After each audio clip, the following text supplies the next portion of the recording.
Boa tarde, boa tarde, boa tarde. Boa tarde, gente!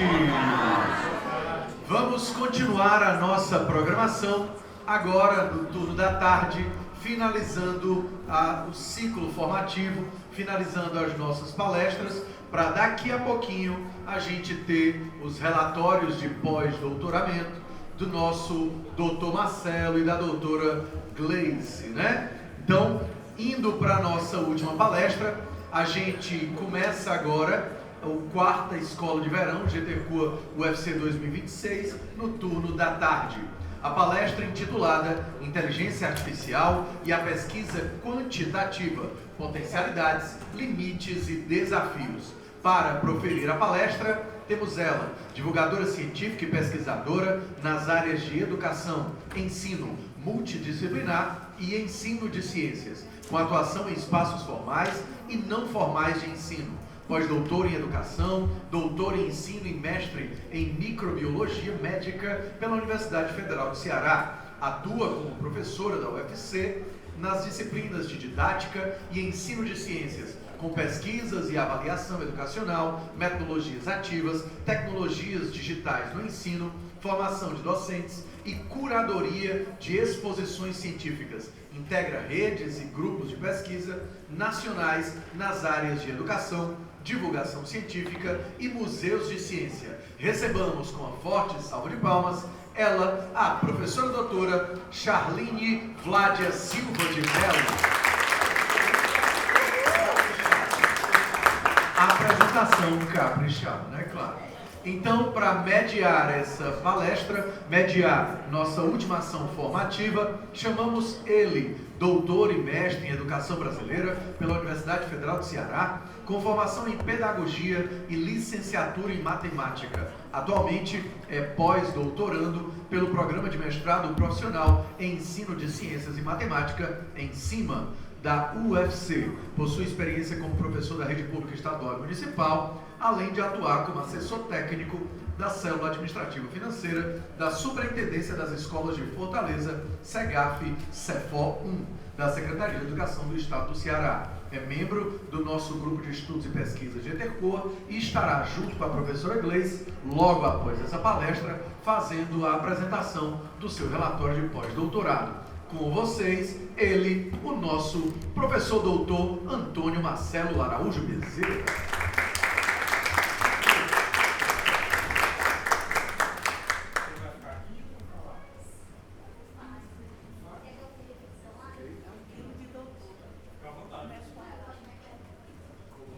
Gente, boa tarde. Boa tarde. Obrigada pelo convite ao GTCUA. Eu sou a Charline, para quem não me conhece. Antes de começar a falar um pouquinho sobre esse assunto para vocês, eu vou fazer uma breve autodescrição da minha pessoa, tá? Eu sou uma mulher parda, de altura mais ou menos 1,50 m, faço uso de uma calça jeans, uma sandália de dedo, vou fazendo uso de um gigoletezinho e uma blusinha de renda das rendeiras lá dos tapadões. E o meu sinal na comunidade é esse, porque até um determinado tempo eu usava uma franjinha. Agora não tem mais, mas permanece com a franjinha. Tá dando para escutar bem direitinho? Depois eu aumento a voz, tá? Então a gente vai falar um pouco sobre a temática da inteligência artificial e a pesquisa quantitativa. Pensando no âmbito das possibilidades hoje que a inteligência artificial pode trazer para a gente, e olhando para o lado estatístico, que uma pesquisa quantitativa ela traz para nós, e eu já vi aqui ao longo desses 2 dias, a gente falar sempre em ética, né, nessa questão da ética, nessa questão do cuidado. Aí eu começo para vocês perguntando e fazendo uma análise assim, no público. Quem aqui faz pesquisa quant? É lá. Quem nunca fez pesquisa quant? Vai começar agora. E quem faz quali quant? Então já tem gente mais pronto. Então a pesquisa quant, ela é muitos dados. Então, antes da gente começar a falar de IA e de qualitativa, eu tenho que dizer para vocês que a pesquisa quantitativa ela vai nortear o trabalho de vocês a partir de um banco de dados ordenado. Então, o banco de dados ele é o fator inicial de uma pesquisa quantitativa. Eu trouxe até um modelo de um banco de dados que foi da minha tese, para vocês darem uma olhada. Às vezes a gente costuma produzir determinados modelos de formulários Google e formulários avaliativos, porque a gente preconiza muito em pensar na nossa pesquisa logo a forma como a gente vai coletar os dados, sem conhecer previamente aquela amostra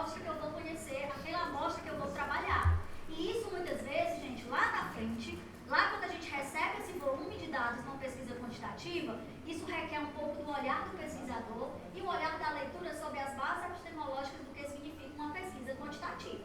Conhecer os autores, conhecer os tipos de teste, conhecer o que esses testes analisam. A gente vai falar um pouco rapidinho desse, não dá pra gente falar de todos eles. Mas eu preciso entender quais são os pressupostos de um teste de normalidade, eu preciso entender quais são os pressupostos de um teste de pós-teste, eu preciso entender o que o Shapiro-Wilk diz, eu preciso entender o que o Voronov fala, eu preciso entender o que o Wilcoxon diz, o que o pós-hoc de Dans vai dizer para mim. Então eu preciso entender esses pressupostos com leitura e estudos para poder entender o que meus dados querem dizer a partir disso daí. Certo? E isso vai deter muito do pesquisador. Por isso que fazer ciência hoje é fazer conhecimento. E fazer conhecimento parte do nosso próprio cérebro. A máquina faz. Eu vou já mostrar para vocês um exemplo prático que eu fiz para mostrar para vocês. Ela faz. Mas ela vai te dar aqueles dados lá, tá? Muitas vezes dados meio enviesados e uma máquina ela já está com um banco de dados lá, mas ela vai partir do teu banco de dados. Se o teu banco de dados está desordenado, todos aqueles resultados vão estar desordenados. Então, trazer um banco de dados para uma planilha de Excel é o primeiro passo inicial de se pensar em trabalhar uma pesquisa quantitativa. Charlene, isso é um viés que eu estou fazendo? Não, você não está mudando o percurso metodológico, você está organizando um banco de dados para uma análise. Eu, quando trabalho com pesquisa quant, eu faço todos os cálculos antes no Excel, naquele modelo bem tradicional, teste T, teste de normalidade, teste Shapiro-Wilk, faço tudo lá. Depois eu levo para o programa a qual eu trabalho no meu grupo de pesquisa. Aí lá nesse programa eu faço um comparativo. Por quê? Eu tenho a ferramenta digital, mas eu também tenho aquele programa um pouco mais, né, que as pessoas dizem que está desatualizado, para mim não está, que é importante a gente saber trabalhar com planilha de Excel, porque embora o formulário Google ele faça a planilha de Excel e gera aquela planilha, ele gera a planilha conforme você digitou o formulário. Quando você passa isso por análise quantitativa, você tem que saber entender o que é linhas e o que é colunas. Até o ponto que a pessoa coloca lá na resposta, se o ponto estiver na sua linha, na sua coluna aqui, os dados vão ser lidos. Então você tem que tomar cuidado com tudo isso. Por isso que tem que ter o olhar do pesquisador, que a máquina também não vai ter diante de tudo isso. O aluno esqueceu de colocar uma resposta. Aquela banca nula ali, ela vai dar uma resposta para você também, estatisticamente. E aí o professor, quem está analisando o dado, vai ter que ter essa consciência, tá? E aí a gente vai, eu já estou falando só para ganhar tempo. E aí, como todo mundo falou de ChatGPT está na moda, embora já tenha outros que já estão chegando, né? Então, moldando essa nova geração da internet, quem usou o ChatGPT para um projeto de pesquisa? Depois é um projeto de pesquisa porque é o básico, inicial. Depois você vai buscar as outras informações. Mas quem usou? Ou quem usa? Ou quem nunca usou? Levante a mão, caso para sempre. Oi, chegamos a outros ali. Mas se você já usou, não tem problema você dizer não. Tá bom? Fica com medo não, que você não vai ser cortada a bolsa não, gente. Tá certo? A ferramenta, ela existe. E ela existe para ser usada. Porém, a gente precisa ter o quê? Entender que ela é um robô, como o colega já falou antes de mim. Que ela traz bancos de dados que são confiáveis, alguns, outros não. Tem hora que ela surta total. Esse é o fato, tá certo? E tem hora que ela está sendo usada de maneira mesmo não ética. Você está querendo fazer tudo de lá. Então, quando você passa a usar essa ferramenta ou esse modelo, como se fosse o seu cérebro querendo funcionar, ou você está com dificuldade de analisar, você pode ter muito mais dor de cabeça quando gerar esses dados do que você trazer isso para você. Mas está lá, a ferramenta é para ser usada como um meio e não como um fim. O que está acontecendo agora, que está se preconizando isso, é usar para fazer tudo. E ela até diz, alguns autores que eu vou trazer para vocês, eles dizem que ela ajuda em procurar um banco de dados de pesquisa, ela ajuda em procurar palavras-chave, mas ela não tem a capacidade, muitas vezes, de ter essa noção quantitativa que a gente tem, de analisar um volume grande de dados, porque ela também é limitada. Principalmente se eu estou usando ferramentas gratuitas. Então ela chega a um modelo que a ferramenta gratuita ela vai ter um limite desse banco de dados. E aí parte também do pressuposto dela entender que essa ferramenta ela também não é muito acessível. Né? As pessoas que têm deficiências, ela tem dificuldade de utilizar essa ferramenta. Porque ela faz uma leitura desse grande banco de dados. Então a gente também precisa ver esse outro lado. E aí já se falou aqui, né? Eu botei, conforme pesquisadores que eu gosto de ler, o que é inteligência artificial. Depois de tudo isso vocês viram aqui, o que é IA.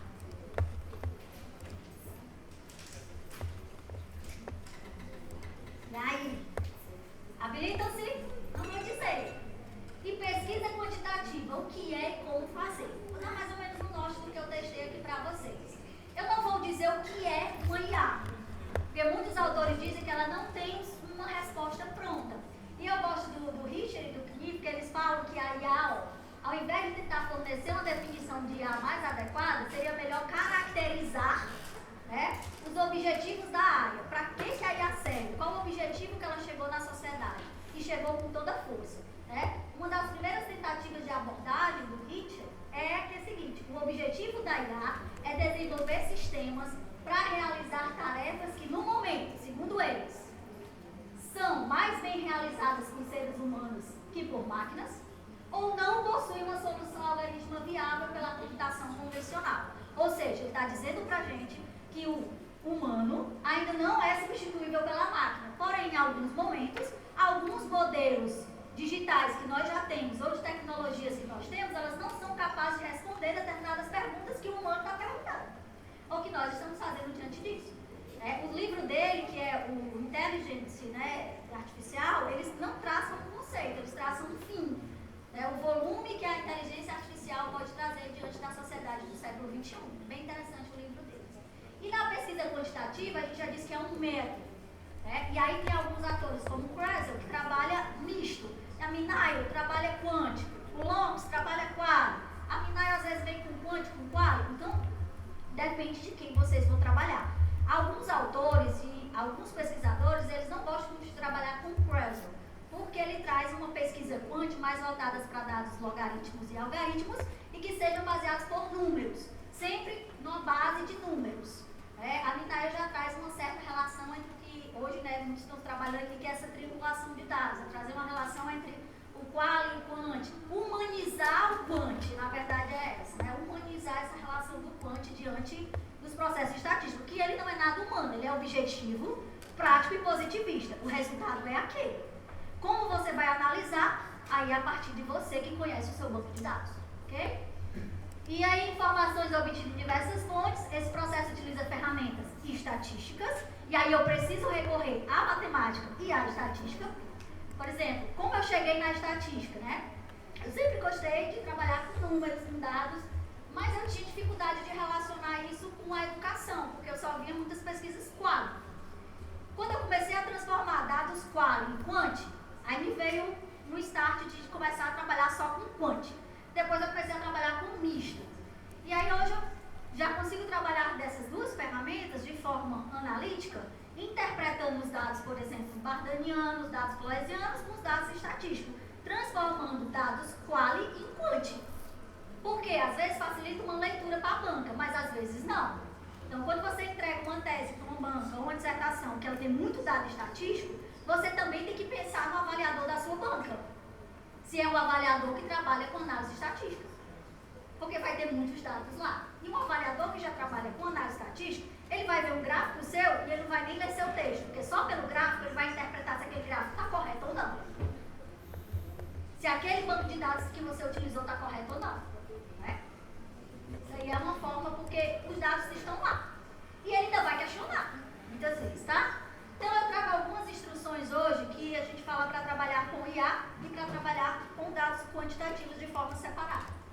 A Comissão Europeia em 2019 e a Unesco em 2021, elas lançaram, né, um documento que atualmente traz a relação e os setores e as instruções normativas para se trabalhar com IA nas pesquisas científicas. Por quê? Porque elas chegaram na universidade. E como isso vai se organizar a partir de então? Tá? Se o aluno passar a utilizar todo o modelo que a inteligência artificial traz e seu volume de dados que ela coleta, ele passa meio que a travar o seu raciocínio. Porque ele fica lento diante da informação que já está lá muitas vezes cedida. E o aluno muitas vezes não vai buscar aquela base de dados. E alguns professores na academia, eles já estão tendo a noção e a visibilização de entender que a IA ela tem modelos prescritivos.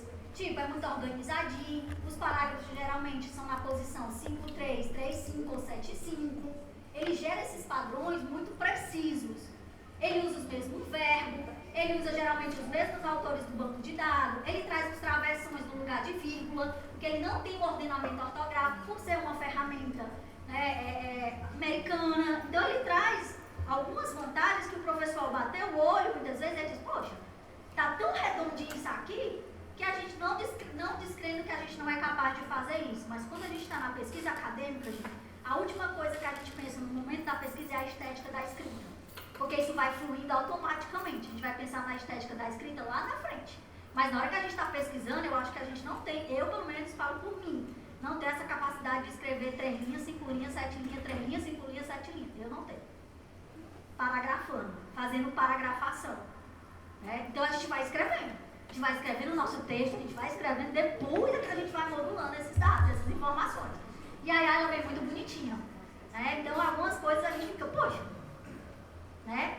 Enfim, mas... E aí outra coisa que é muito comum, é a bibliografia. Ela bota umas bibliografias lá, uns referenciais bibliográficos, que quando a gente vai pesquisar na internet, ou eles não existem, em outros bancos de dados, ou muitas vezes eles fazem referência a contextos que não são daquele ano, daquele autor, mas são de outro autor, porque ela faz essa, né, junção de bases que vocês já viram aqui, que já foi falado anteriormente.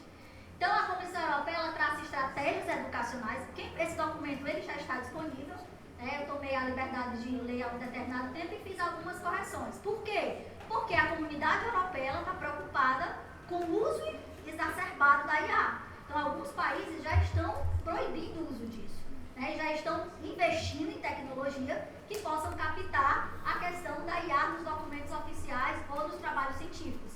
Principalmente por quê? Porque foram, basicamente, muitos dos artigos e dos livros, eles passaram por um roubo científico, eles chamam de roubo científico, porque foi isso que aconteceu. Quando o banco de dados livres ou bancos de dados que foram, quando a gente precisa comprar um artigo, muitas vezes que a gente paga para ler aquele artigo, ele não está em base oficial liberada, algumas IAs, elas quebraram essas bases, conseguiram piratear esse material. E muitos pesquisadores vivem disso, né, das suas pesquisas estarem um pouco lá guardadinhas. Então, isso requer uma questão ética muito envolvida.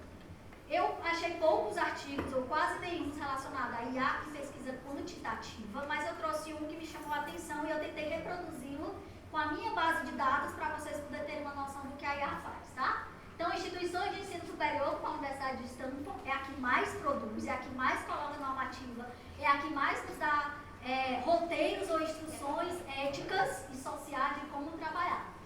Eles têm contribuído para esse debate envolvendo guias abrangentes. Tem vários guias lá no site, né, da Stanford. Você vai colocar lá, você entra, aí tem uma abazinha na esquerda, aí tem assim, Digital College, aí dentro desse Digital College tem IAs. Aí ele desce lá um monte de informações. E aí ela fala que a gente precisa coordenar como esse documento está chegando até nós. O colega falou da ferramenta do Turnitin, né, da UFC. Quando eu fui para a formação, a própria moça lá da formação da TI, ela disse assim, eu perguntei para ela, né, professora, mas na hora que a gente joga um banco de dados dentro de um antiplágios, tá certo? E que a gente separa os dados pré e pós-textuais, porque isso não entra na análise, porque já são dados que estão padronizados dentro do sistema da própria universidade. Na hora que eu passo isso aqui antes, quando o meu aluno for defender, eu vou ter que passar de novo, esse aluno já vai reconhecer. Ela disse, vai. Por isso que no Turnitin você precisa passar só quando o aluno já vai defender. Senão, se eu jogar de novo, ela vai criar. Isso a própria base de dados do antiplágio. E aí, qual é a capacidade dele que ele tem de entender se é inteligência artificial ou não? A partir justamente desses pressupostos que eu acabei de falar para vocês, da organização, da formatação e do texto do LLM, da linguagem, que o colega falou aqui antes, que está no computador. Ele não vai ver se você está escrevendo uma palavra errada ou certa. Ele vai ver a formação das palavras escritas no modelo LLM, que é a linguagem da própria inteligência. E aí ele vê isso lá. Por isso que a gente tem que ter cuidado com isso quando a gente passa em vários antiplágios ou em vários modelos. Mas existe um padrão de IA? A gente ainda não sabe. Então a UFC colocou uma porcentagem para IA. A partir disso ela não aceita. Isso são normativas internas que já está no documento produzido pela universidade. Quem não leu, eu vou mostrar aqui qual é rapidinho. E aí, gente, tá aí, ó, as diretrizes para o ética e responsável da inteligência artificial generativa, que já está disponível lá. O guia de IA generativa da educação e pesquisa da Unesco, que também já está disponível. E a ética da inteligência artificial, as próprias recomendações também. Esses 3 documentos, eles estão super disponíveis lá para a gente ler. E a própria Universidade de Stanford, ela diz que você precisa conhecer esses 3 documentos para você entender o que o mundo está pensando sobre IA. E a partir desses 3 documentos, cada instituição vai trazer para si as suas normativas. Diga, professor, aqui. Voltando um slide, né? Como você falou, você falou que se passar o documento, a tese do aluno pela ferramenta, é detectar plágio e mandar reescrever. Só que ele passou uma vez. Ele reescreve, vai ter mais plágio ainda. Justamente por isso, porque a ferramenta não tem como fazer a leitura de um novo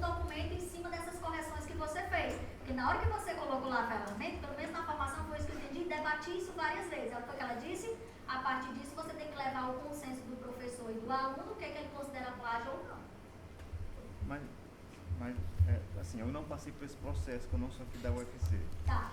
Então, imagino que o aluno entregou o texto, passou pela ferramenta, disse que tinha um percentual de plágio de 30%, tem que fazer as correções, tem que mudar tudo. Só que já passou a tese dele. Certo. Aí ele vai ter que escrever uma outra tese? Não. Aí outra coisa que eu vi com o meu grupo de estudos e que a gente debate muito isso. Só quer falar? Quero falar, porque eu passei por isso, né? Meus últimos alunos de doutorado.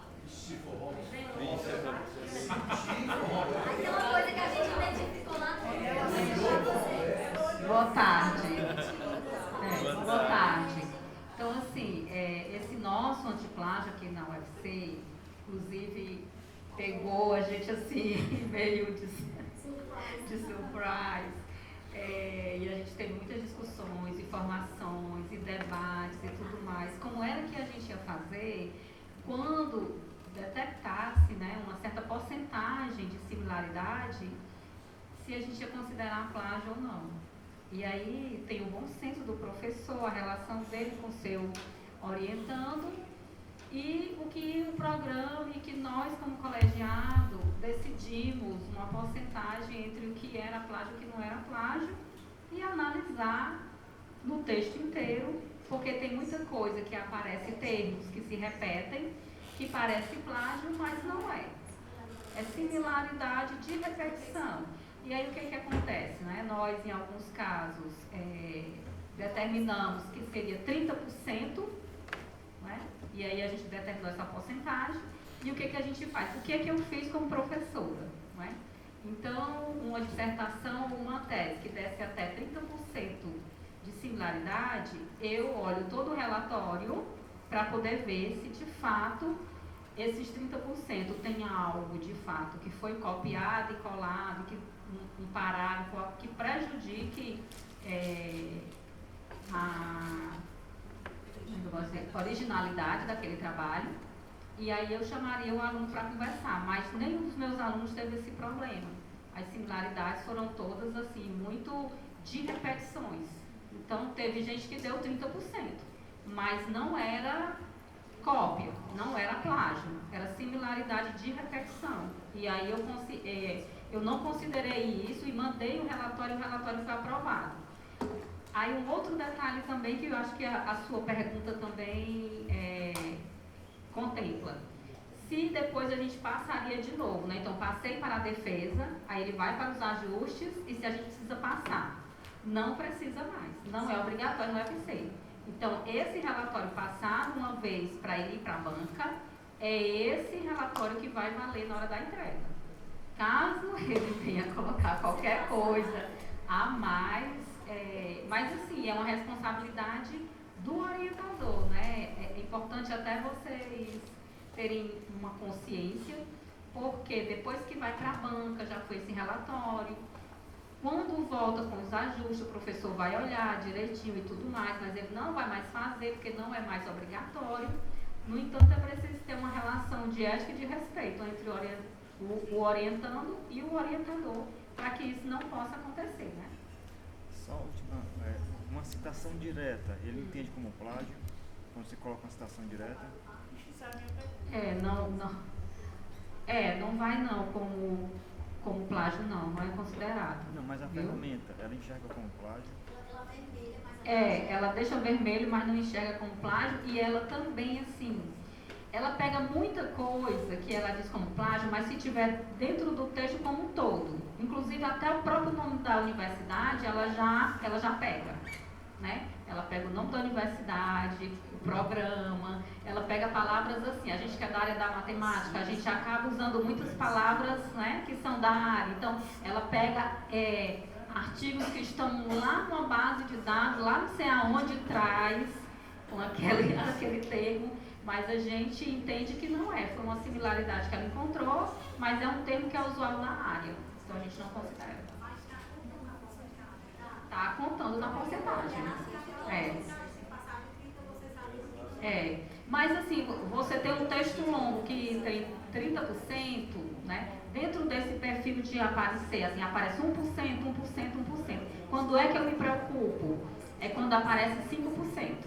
A partir de 5% eu me preocupo, eu vou lá olhar, que é isso aqui que está dando 5%. Aí eu vou verificar bem direitinho para saber de onde é e por que é e analisar. Aí não é um plágio, vamos para frente. Se for, a gente vai pedir para fazer a correção e puxar a orelha do orientando.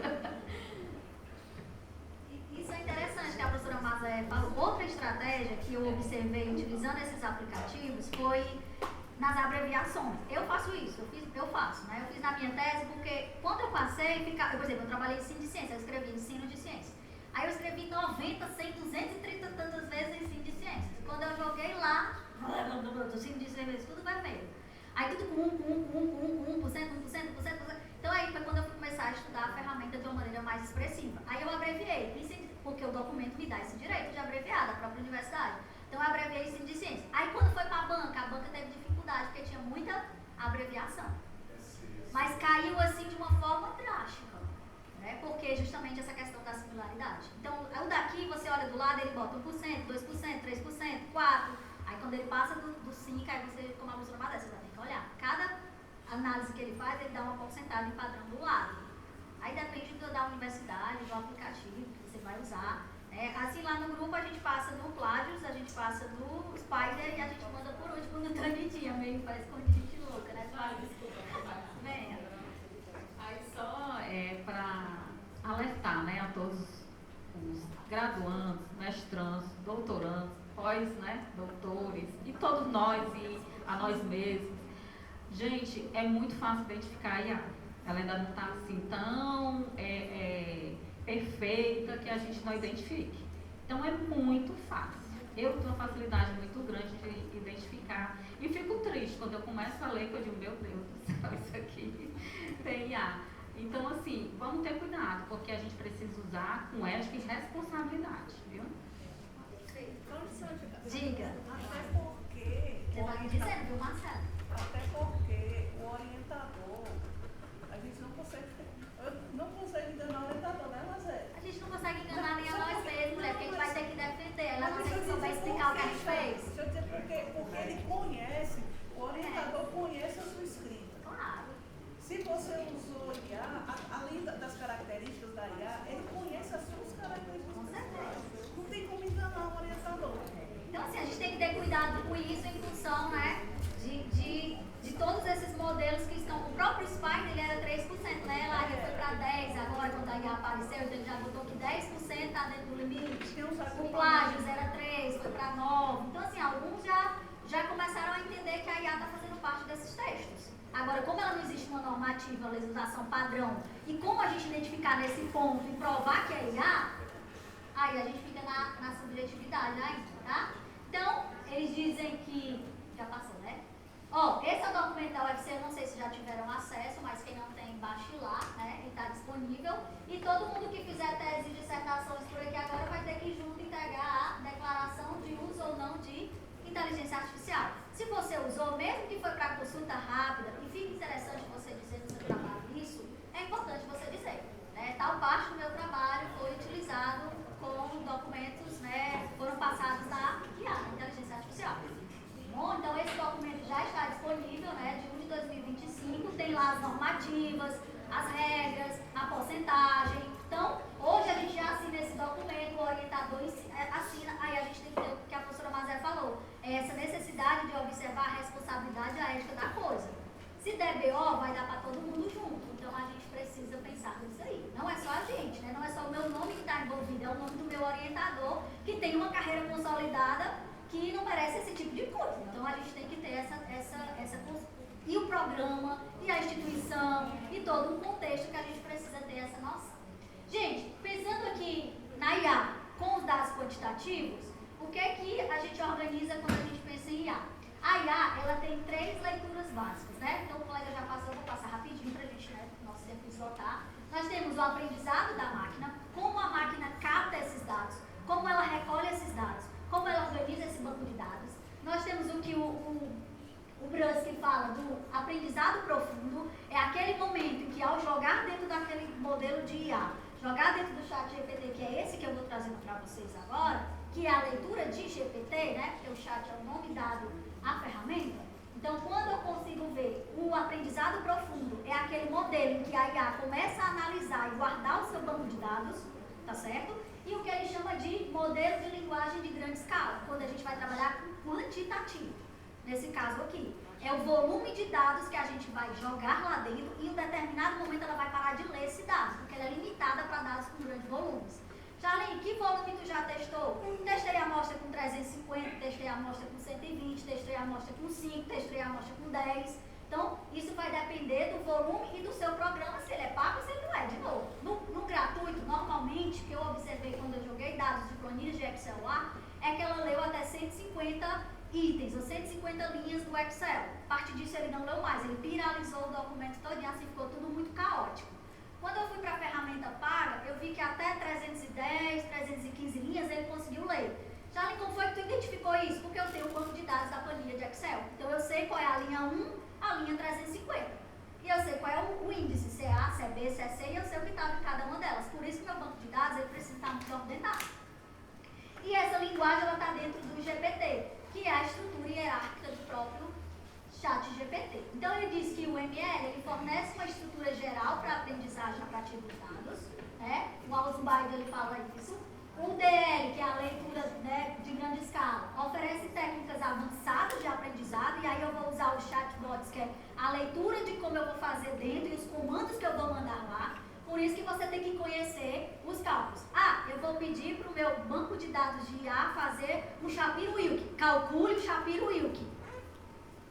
Se eu não souber que o Shapiro-Wilk é o teste, paramétrico, se deu paramétrico ou não paramétrico, se é com volume de dados, se ele lê 2 tipos de arquivos, se ele lê 4, se ele lê 5, se ele lê 10, quais são os coordenadas, ele vai fazer um cálculo superficial lá em cima daquela amostra. E aí o resto vai partir do meu entendimento de analisar. Por isso que eu preciso conhecer dentro da análise quantitativa o que é um teste paramétrico, o que é um não teste paramétrico, o que é uma dispersão, o que é um que quadrado, o que é um quartil, senão eu não vou conseguir entender a análise que ele vai fazer. Ele vai fazer? Vai, eu vou mostrar para você que ele vai. E os dados ficam muito parecidos. Mas como eu vou jogar isso no papel, se não fui eu que fiz e não analisei isso número a número, aí onde mora a jogada. Estatística quantitativa, eu vou dizer por experiência própria. Quem faz, que pega seu trabalho, ele não vai ler o seu texto, ele vai olhar os seus gráficos e os seus quadros e as suas tabelas. Isso aconteceu agora comigo com o professor Borralho. Eu tinha uma corinha com o professor Gilberto, e ele olhou para mim na banca e disse assim: Charlene, eu sei que você fez estatística, por que você não usou moda aqui? Aí eu disse: professor Borralho, eu não usei moda, porque os dados se repetem tal, você tem que perguntar para ela, para mim não. Aí ele disse: mas eu sei que você que fez. Eu disse: sim, eu não usei moda por isso, por isso, por isso. Aí ele: você me explicou, mas ainda não me justificou. Aí eu disse: não, vou lhe justificar porque eu não usei média, usei de padrão e moda, porque os dados iam se repetindo, para não ficar uma planilha grande. Eu tentei cruzar os dados e deixei só o dado final da moda, que era o dado final que eu tinha encontrado, que é aquele número que mais se repete a partir de uma amostra. E isso é plausível dentro da análise quantitativa. E aí ele disse: tá certo. Aí foi o trabalheiro para eu explicar para ele. Por quê? Porque ele lê. Ele lê e pesquisa para o quanto, então facilita para a gente. Tá? Então os processos geram uma linguagem natural, isso é fato. E a interação vai ocorrer entre o humano e o computador, como o colega aqui falou. A máquina não vai nos substituir, porque nós temos essa capacidade interpretativa, cognitiva, que a máquina não tem.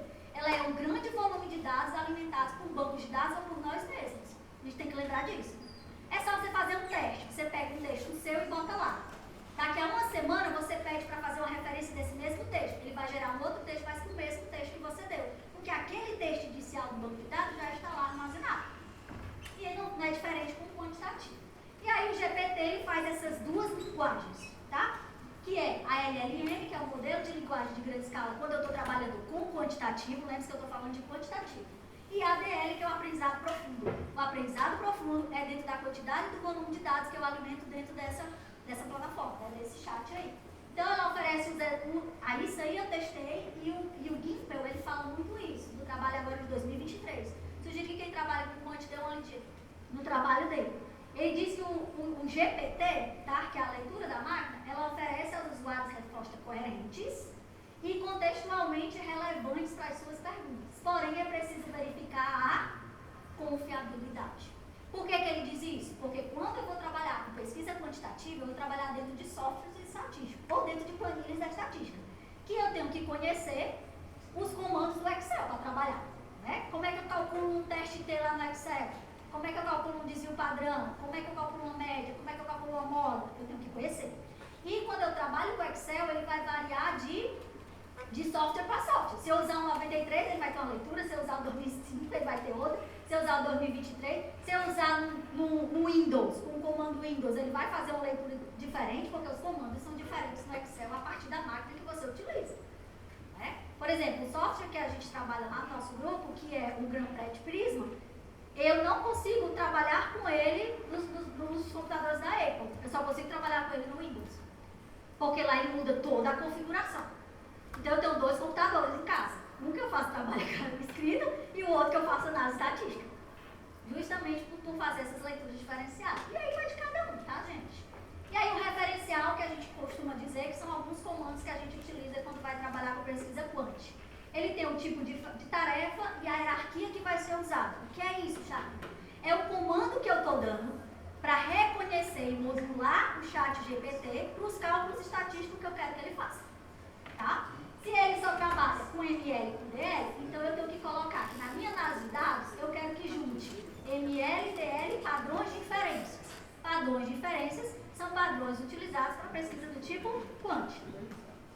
LLM mais DL, eu quero que junto disso ele me traga. Eu estou dizendo um comando que eu testei aqui para mostrar para vocês isso na prática. O LLM e o DLM, eu quero que nesse comando que eu dei do banco de dados, ele não mude a linguagem padronizada do meu banco de dados. Eu vou já mostrar para vocês aqui o banco de dados como eu organizei. Como assim, Charlie? Do jeito que eu organizei, até com linhas não escritas, eu quero que ele faça a leitura a partir dessa forma. Organizado. Então eu estou fazendo o quê? Eu estou treinando essa IA para eu ter a resposta que eu quero que ela me dê a partir da análise quantitativa. Tá ficando claro, gente? Eu falo um pouquinho rápido, mas eu acho que é porque vocês ainda não fazem muitos, né? Acho que quem faz já está mais inteirado. Então, a escrita acadêmica, a revisão teórica, eu quero que utilizar o comando do LLM. Eu quero que, a partir disso, ele faça uma revisão teórica a partir do meu banco de dados com as respostas que eu encontrei. E por último, a conversa. Eu quero ajustar o meu diálogo com ele. A máquina não faz nada disso só, não. Se você colocar do jeito que eu estou dizendo assim, analise esse banco de dados, meu amigo, ela vai analisar do jeito que ela quiser. Vai vir coisa lá até de Marte. E no meio do caminho ela trava, porque você tem um volume grande, tá? E o planejamento é o que eu quero, é trabalhar a inferência probabilística do tipo contextual. Então eu quero fazer uma análise mais ou menos descritiva a partir desses dados da inferência quantitativa que eu estou jogando lá no banco de dados. E aí a hierarquia do Pomsky, ele fala dessa hierarquia para a gente trabalhar com a questão da inteligência artificial e o uso do chat e o uso das leituras. Ele fala uma ordem, né, crescente a partir dos modelos que a gente vai trabalhar. E junto disso ele traz o próprio leitor, que é esse. Então quando eu pensar em trabalhar com IA, eu tenho que pensar que ela recebe esses comandos nessa ordem de magnitude. Então na hora que eu vou fazer os comandos do chatbot para ela, eu também tenho que reconhecer essas ordens de classificação de leitura. Senão eu não vou conseguir entender como ela vai ler o meu banco de dados. Isso a gente já está falando de IA. O trabalho do Santos, produzido agora em 2024, ele fala justamente isso, que é o trabalho que eu peguei como referência para trazer para vocês. E aí a gente tem o GPT, que é a linguagem, e o chat GPT, que é o leitor oficial da Microsoft. Então, a diferença é a Generation Pre-Training transforma o modelo em linguagem e o chat GPT é a aplicação prática do GPT. Quando eu vou trabalhar nos modelos de pesquisa. Então, a natureza ela é um modelo de linguagem, a língua que o robôzinho lá lê, e a aplicação convencional de como eu vou trabalhar. Na função, ela é garantir, que é eu gerar um texto a partir de um contexto que eu botei, e aqui o chat GPT ela vai dialogar com você. Só que eu tenho que lembrar, gente, que isso aqui é a máquina, isso aqui é como eu norteio. Se eu não souber entender como isso aqui funciona, ou pelo menos como ele faz a leitura inicial do documento, isso aqui vai sair tudo louco. Por isso que a gente tem que pensar nesse contexto. Então a interface, né, o que eles chamam de API, aprendizado inicial de inferências, e o chat, que pode ser de texto, de voz, isso já foi visto antes, né? Ajuste de conversa, aqui eu não tenho como, porque eu não sou editor, às vezes eu posso até pedir para ele refazer um comando, ou dizer se ele tem alguma autorização que possa alterar algum dado na própria leitura da máquina, E aqui eu consigo. E aqui geralmente uso o tipo em sistemas de pesquisa e os apps como o SSP, o Jamove e outros aí que tem no mercado, e usuários finais que somos nós. E aí então o GPT é o cérebro da máquina e o chat GPT é o cérebro, mais a personalidade, mais a capacidade de dialogar. Só que essa máquina cérebro é igual ao nosso cérebro. Se a gente não produzir algo, ele vai travar. Né? Se ele travar, a gente não consegue trabalhar com a linguagem. Por isso que o nosso cérebro faz sinapse o tempo todo, né? Nervosa para poder trocar. Então o GPT é o motor e o chat GPT é o carro. Então você tem que conhecer o motor do seu carro também, senão o seu carro não anda. Ok? E aí, quando eu trabalho pesquisas quantitativas, né? A pesquisa quantitativa ela é fruto do desenvolvimento do método científico, por isso que ela precisa de uma lógica de ordenamento. Vou mostrar aqui um banco de dados para vocês, tá? E ela busca explicar e compreender fenômenos por meio da análise de significados a partir de números ou a partir de modelos nominais, modelos ordinais, modelos cardinais, e aí vai depender da sua amostra. Por isso que você precisa conhecer a amostra. Ela obtém dados também descritivos através de métodos estatísticos que buscam objetividade e exaustão. Então, isso é mensurar os dados positivos, objetivos e claros da sua pesquisa. E aí, gente, tem esses 4 tipos. No caso do nosso grupo, a gente trabalha com o quase experimental, tá? Que é um tipo de experimento no qual a gente não tem uma aleatorização, a gente organiza o banco de dados a partir do modelo daquilo que a gente quer questionar. E ela também entra no processo quantitativo e qualitativo. Ela não tem uma randomização, ela não tem uma organização livre ou aleatória. Nós organizamos como? Ou através de formulários, ou através de sorteios, ou através de fichas, ou através de modelos de formulários que a gente trabalha no nosso grupo. Então, hoje, né, no grupo ao qual eu faço parte, a gente trabalha com pesquisa quali e quanti do tipo quase experimental. Ok? E aí, quais são os objetivos que eu tenho que lembrar de uma pesquisa quanti? Ela testa a teoria, então está lá a teoria. Ela é a realidade com foco conciso e limitado, porque vai chegar um momento que a gente também, como pesquisador, vai ter que saber dizer: os meus dados não foram estatisticamente significativos. Está ruim? Não. Se você não souber explicar para o leitor. Porque sempre a gente quer que os nossos dados sejam o quê? Estatisticamente significativos. E nem sempre eles são. E eles não deixam de ser dados. Tá bom? Agora, como eu vou dizer isso para a banca? Que aí o chat GPT não vai dizer por mim. Se você pegar alguém na sua banca que entende de estatística, ele vai perguntar. Então, faz parte. Redução, controle. Alguém quer perguntar? Mais, né, nessa parte que entra, né, a parte qualitativa também, a subjetiva, porque é mais... Mas aí, para tal, você vai ter que o quê? Entender os pressupostos dos testes que você utilizou. Por que eles deram não estatístico? Porque eles deram. Não, eles deram porque a minha amostra não tinha uma quantidade padrão, ou a minha amostra não estava dentro do limite do teste utilizado no caso tal. Quando eu passei, a amostra tinha um bloco de notas menor. Aí você vai ter que explicar. É isso que eu estou dizendo, entendeu? Então você vai acabar descrevendo. Só que se ele sabe estatística, ele vai ler teus gráficos, ele vai te perguntar para ter a certeza se tu sabe o que tu fez. Isso é fato, tá bom? Para você não estar respondendo: você fez o teste de Kogoronov e Smirnov. Fiz, por quê? Porque eu fiz. E a tua amostra não cabe esse teste. Aí ele já sabe que tu não entendeu. Eu fiz Friedman. A gente sabe que alguns testes do Friedman, ele faz a leitura de 2 grupos opostos ou de 2 grupos similares, porém ele tem que ter uma amostra com mais de 40, mais de 30. Se tem uma amostra menor, ele vai ler. Ele lê, mas ele dá uma incongruência estatística. E aí ele dá aqui aquele negócio que a gente chama de dispersão. Mas não vou dar aula de estatística para vocês. Faça uma disciplina de estatística aí, que é mais errado para vocês para fazer. E aí vai dar certo. Mecanismo, né, que são partes iguais do todo, a possibilidade da análise estatística, os elementos básicos da análise são números, em sua maioria, né? O pesquisador mantém distância do processo. Por que a gente mantém distância do processo? Porque a gente faz os cálculos estão feitos, mas eu não posso calcular os números. É aquele número que eu tenho. Eu nem posso, eu nem devo, que isso eticamente não é correto. Se deu não estatisticamente significante, deu não estatisticamente significante. Mas eu, como pesquisador, posso ter o insight de dizer: agora eu sei onde está o erro. Foi por isso.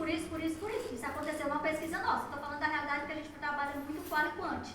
Nós estávamos fazendo um trabalho de uma aplicação de um jogo, do tipo quase experimental, que a pessoa tinha que fazer pré, pós e longo. Nós aplicamos o mesmo jogo na turma 6 vezes. Todas as 6 vezes que a gente aplicava o jogo dava não significativo. Mas a gente estava tão fissurado nos números que a gente não tinha parado para observar a nossa amostra, que eram os alunos. E aí, por quê? Porque eram alunos da universidade, a gente tinha um pressuposto de que esses alunos já tinham um conhecimento maduro e tinham um conhecimento da leitura desse jogo. Porque foi dado aula, foi feito modelo de aula, sala de aula investida, foi feito pesquisador observador e foi aplicado com eles no momento padrão. E a análise estava sempre errada. E eles respondiam o formulário, não, de pouco errado. Sentamos, né, eu, Cerqueira e outros. Professor, tá, vamos correr aqui, vamos ler o que a gente está fazendo, vamos ler como a gente está trabalhando. O que é que a gente descobriu?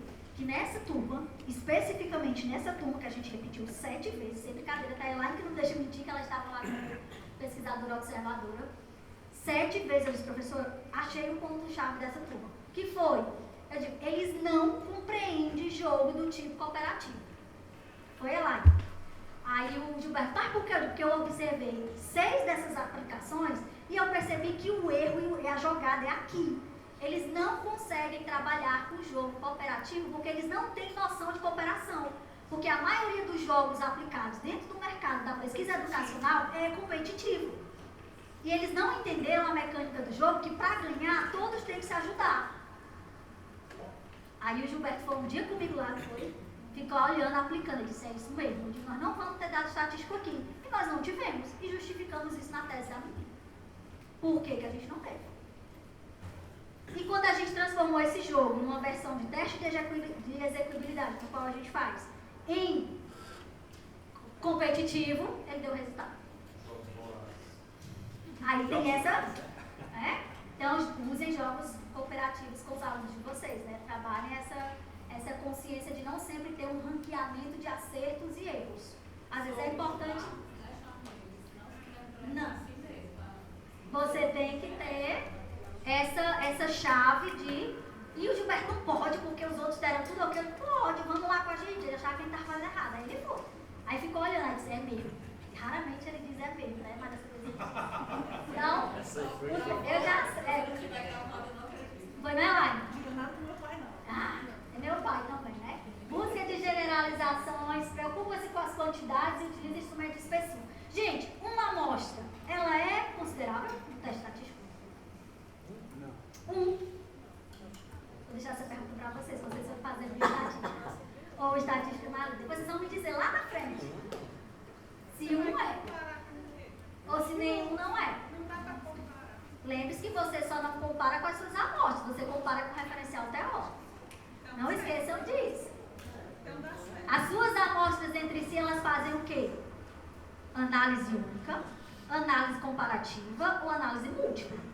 Mas você tem que comprovar com a literatura. Porque, a não ser que o seu teste seja todo novo e você defenda isso na bunda que ninguém fez nada disso que você fez até agora. Então é claro. Sei não, pensa aí. Então, aí a pesquisa na prática. Tomei esse artigo publicado agora em 2023, é bem pertinho, mas ele só foi posto em 2024, em que o aluno traz, né, um artigo da Unesco e da Unace, um aluno de Portugal, que ele traz a relação dos testes do Jamove e do SSP, e eu fiz no GramPad Prisma. Eu peguei não os dados dele, porque ele não disponibiliza os dados, eu fiz a reprodução da metodologia dele e adaptei ao meu banco de dados. Mas a ideia, a professora deu o meu mestrado? Não, eu quero que vocês entendam um comparativo do que a IA faz com o que eu dei, porque eu não tinha um banco de dados deles. Então eu fui estudar o artigo dele, vi como ele tinha feito, peguei o mesmo meu banco de dados e fiz no Jamove e no SSP e trouxe para o GramPad Prism e vou mostrar para vocês como ficou esses gráficos e como essa relação. Não sei se o banco de dados está aqui, antes de vocês entenderem. Ei, meu assessor de imprensa. Nós não passamos na disciplina. A cara dele é o coração. Ainda quer que a senhora bote estar supervisionada à tarde, viu? Tá fazendo um boicote lá. Achei minha planilha de Excel, para eles virem como é legal fazer pesquisa quantitativa. Aí lá chega sofre, né, lá? Quando vê essas planilhas, dá uma dor de cabeça, né, lá? Pronto, abre aí. Bote lá no começo, exato. Por favor, colega, ali, ó, embaixo. Pronto, isso é um dado bruto, dado aquele formulário Google, né, que a gente faz. Mostra aí pra eles até quando vai citar, mostra aí. Não, já foi, já é meu, esses dados tá? Mas já tá publicado, tá? Aí depois, só para vocês entenderem como é importante vocês organizarem banco de dados. Se não organizar o banco de dados, não flui uma pesquisa quantitativa. Aí depois você vai para ali, dados do POS, que são dados brutos. Olha, eu já comecei a organizar. Já fui vendo quem tinha botado ponto no final, quem tinha botado vírgula. Porque às vezes a pessoa está digitando lá, e isso entra numa análise de dados se for de um programa. Tudo que eu colocar dessa planilha lá, vai estar lá. Certo? Até os pontos, as vírgulas, o traço. Por isso que eu tenho que ter esse olhar na hora das respostas dos meus alunos. Ele não respondeu, ele não fez nada, não sei o quê, certo? Então essa planilha vai até ali no final. Roda aí, Rogério, aqui, ó. Aqui embaixo, na esquerda. Eu tenho noção de esquerda e direita, não. Não, aqui, ó. A barra horizontal. Horizontal. Olha, então vai até lá. Isso é um inicial que foi da minha tese, um banco de dados. Ali, os acertos agrupados, eu tive que reorganizar os acertos. Quem fez pré, quem fez pós, quem fez longa. Quem fez pré, quem fez pós, quem fez longa e os dados quantos. Depois eu fui para os dados sociodemográficos, eu tive que separar da planilha que vai para o programa, porque lá a análise sociodemográfica ela é descritiva, então ela é de outra forma, com outros meios, tá? Então aí eu tive que organizar os dados sociodemográficos, você pode organizar em linha, em tabela, pode organizar separado, cada um vai se organizar de acordo com o que conhece. Foram a quantidade de pessoas aí? Quantas? 389. Coisinha pouco. Vai lá, ali, no outro. Tem outro aí? Tem não, né? Tem mais nada. Dados do teste de satisfação, foram 28 perguntas, né? Do tipo subjetivas e objetivas. E que eu tive, aí eu aprendi a fazer estatística, foi aí. Por quê? Porque é outra coisa que a gente precisa pensar. Eu vou trabalhar com escala Likert de 5 pontos, de 3 pontos, de 2 pontos. Eu vou trabalhar com sim, não. Eu vou trabalhar com positivo, negativo. Meu banco de dados também vai dizer a forma como eu vou analisar. Então aí eu fiz 9 tipos de análise diferentes, porque eu trabalhei com escala Likert, eu trabalhei com porcentagem, eu trabalhei com índice de validade de conteúdo, com coeficiente de validade de conteúdo e com alvo de Chroma. Então eu tive um trabalho assim, por isso que eu fiquei careca. Justamente para trabalhar com um banco de dados desse tamanho. Faça aí, só para vocês verem. Tabulação dos dados. Aí eu comecei a entender meus dados e comecei a tabular. Bem-vindo. Aí eu tinha que entender primeiro quais foram os pontos da escala Likert que meus alunos responderam. 1 a 1. Você é professor? 389. 1 a 1.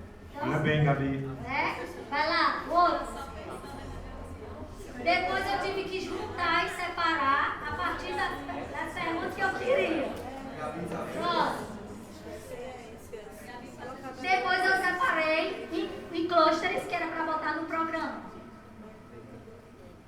Tem mais? Tem não, né? Foi esse. Isso foi só o começo. Aí depois eu fui pro... Isso foi só depois que eu recebi o formulário Google e os que eu fiz. Então, partindo para ele, tá caindo não, né? Só para vocês entenderem. O desenho do estudo do cara é esse, ó. Ei, meu tempo tu vai dizendo, viu?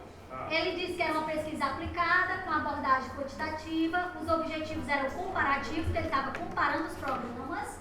E os objetivos dele eram avaliar a confiabilidade da data análise do ChatGPT e dos outros. Então ele queria saber se o que ele fez no Jamove e no SSP, Jamove está gratuito, né? Mas ele já está lançando uma ferramenta paga, já começou a dar um...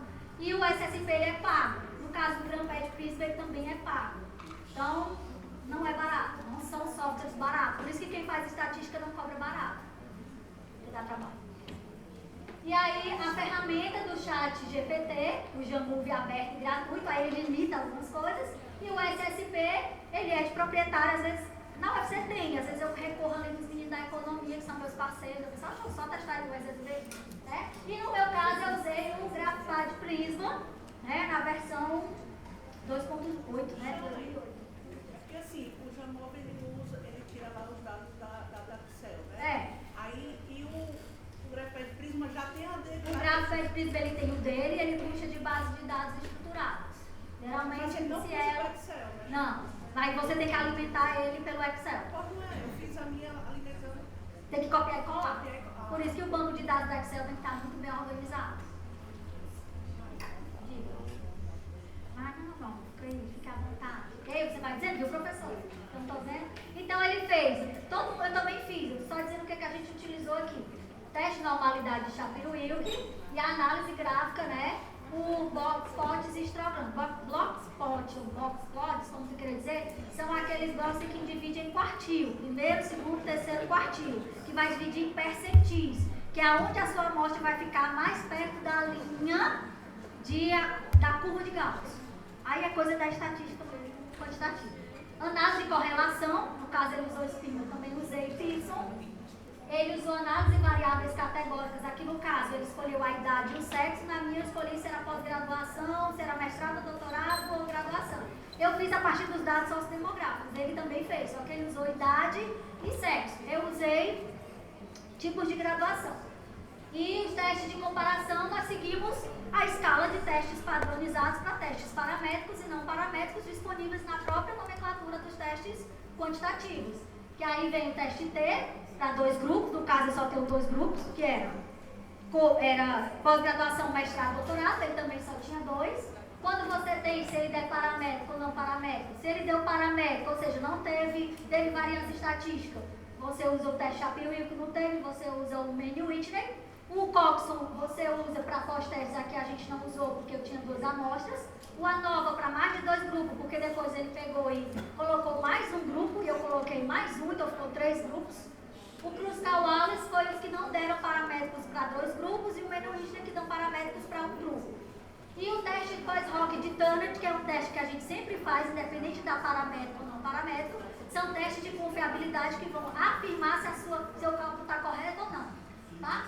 E o teste de Levene, esse foi a segunda vez que eu usei, eu não tinha usado ele ainda, mas é um teste que faz a homogeneidade da variância. É um teste que detecta os outliers, né? Os perdidos que ficam ali, aqueles resultados que ficaram fora da curva, que eles podem ter 3 interpretações dos dados quantitativos.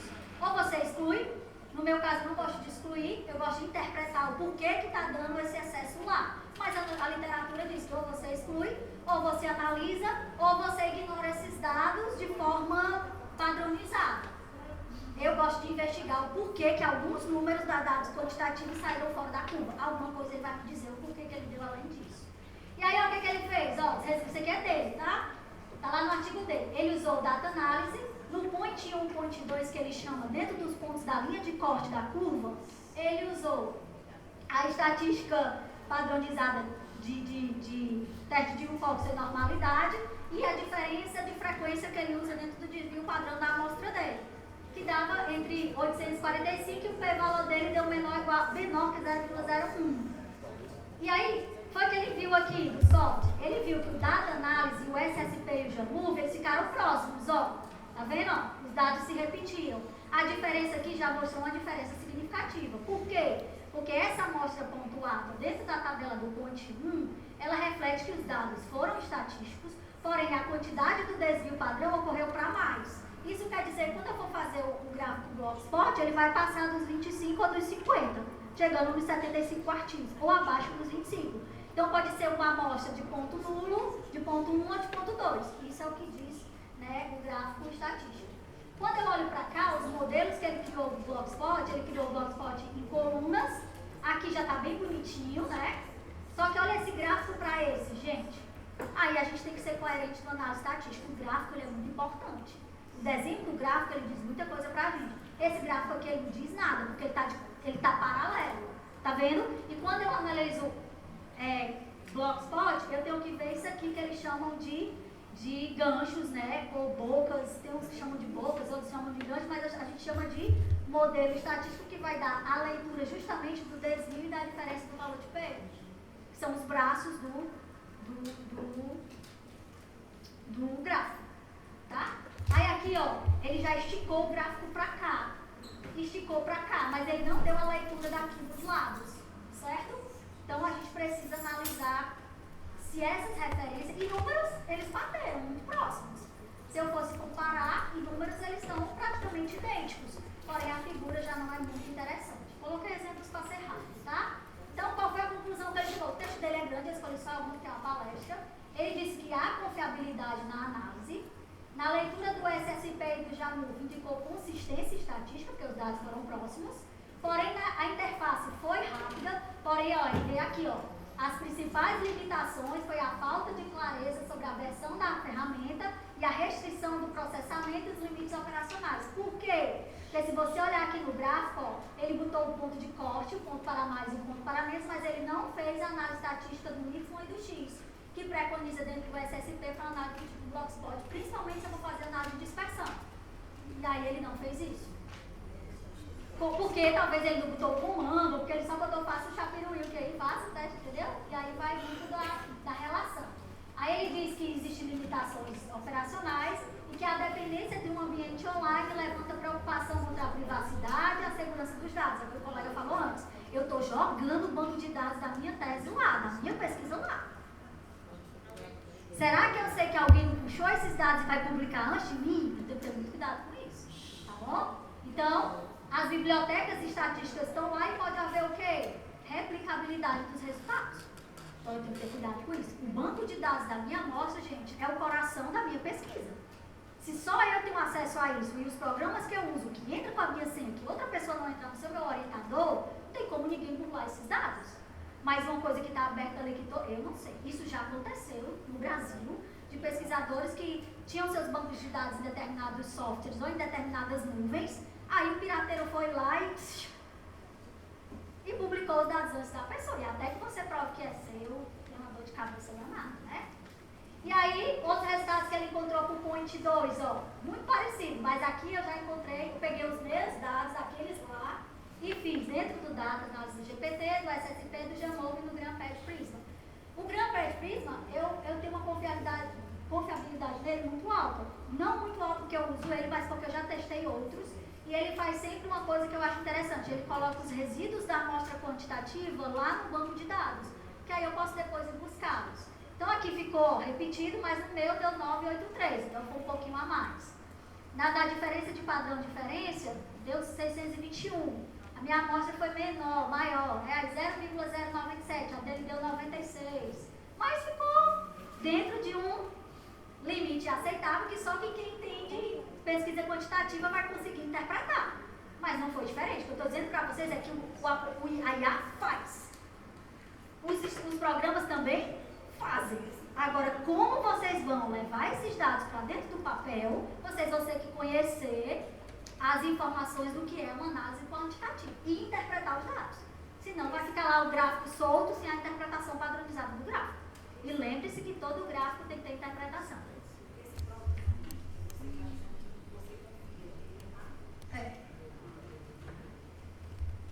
O grupo faz assim meio que uma vaquinha às vezes, né, Laila?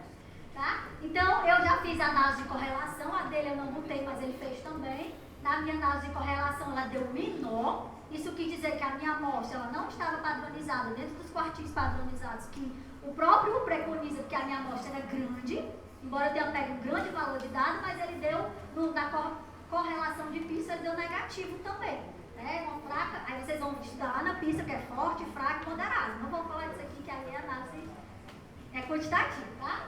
E aí o P foi 0,92. Quando eu fui para o teste do Q quadrado, que é um teste que mensura linhas e colunas apenas para duas amostras padronizadas, aí ele já me mostrou um dado bem maior. Ó, o Jamove já esqueceu o segundo dado aqui. É importante porque na estatística a gente diz que depois do ponto, pelo menos mais 2, que dá uma confiabilidade, né, da amostra. Aí olha os meus gráficos. Não é mais fácil de ler o gráfico desse? O próprio GramPad Prisma. É mais bonitinho de ler, ó. Aqui eu estou botando os braços, aqui eu estou botando os parâmetros estatísticos, aqui eu estou dizendo que é não significativo, aqui eu estou dizendo que pode ser 0,003 ou 0,1, 0,001, aí eu tenho que entender na pesquisa quantitativa o que a vírgula diz, o que as bolinhas diz, o que o zero diz, tá certo? É fácil, mas eles são mais bonitinhos, ó. Aí olha aqui no chat GPT, olha o que ele botou aqui, essas bolinhas. Se eu lhe desse para você olhar, o que você dizer que essas bolinhas são? Quem faz pesquisa quântica? O que essas bolinhas são? Ai, ele fez uma coisa bonitinha aí, botou bolinha para mim. Por que aqui no meu não tem essa bolinha? Não, aqui é sim, as estrelas sim, as bolinhas não.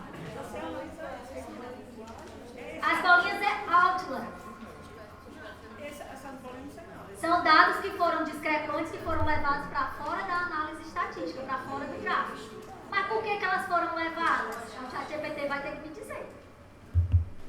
O que fez essa amostra se dispersar das outras? O que fez essa amostra sair da curva? O que fez essa amostra sair do limite do gráfico? Outlier. Aí tem o outlier e o outliers. Aí depois vocês vão ver lá. É diferente. Aí qual foi a minha conclusão? Depois que eu testei o meu banco de dados, que os resultados eles se equivalem, realmente eles se equivalem.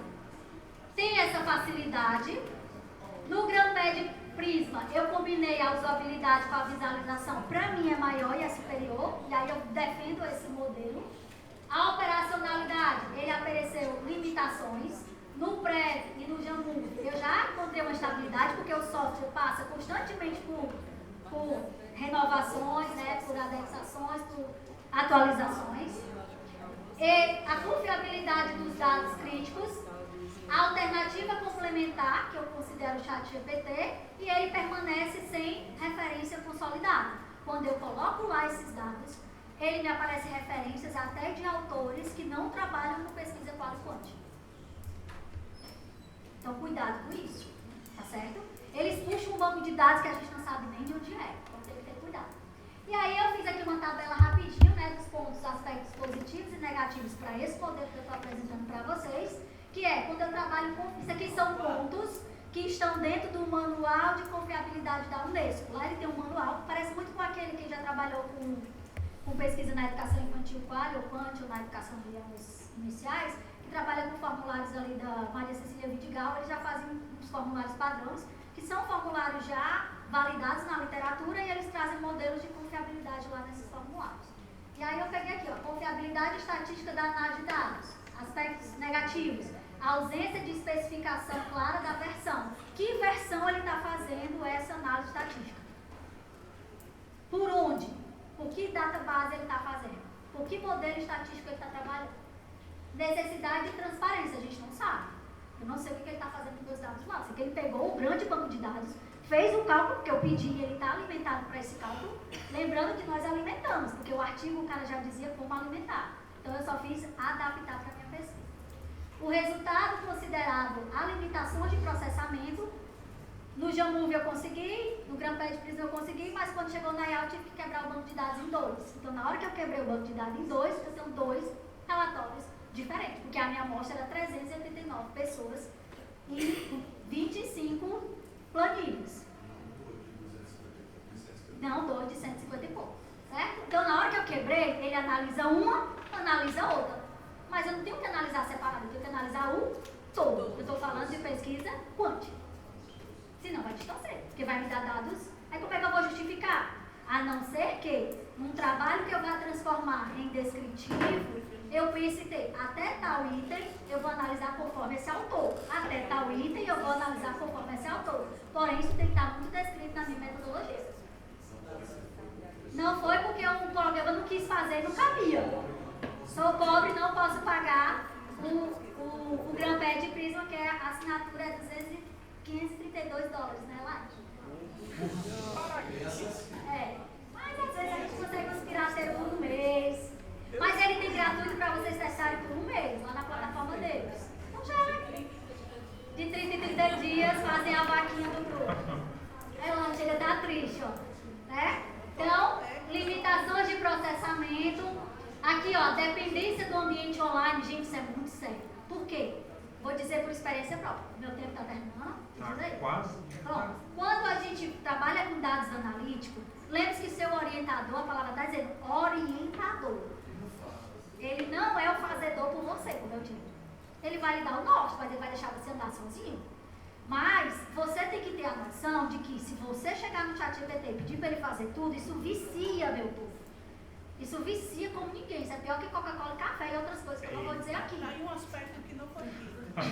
Isso vicia. A Organização Mundial de Saúde já está preocupada com o tanto de pessoas, acadêmicas e não acadêmicas, que estão viciadas em achar que a ChatGPT está dando conhecimento para elas. Porque é viciante. E para que eu vou pensar em fazer um cálculo de Chapiruí, que entender o que é um teste de normalidade, se eu posso estar aqui e faço um teste de normalidade?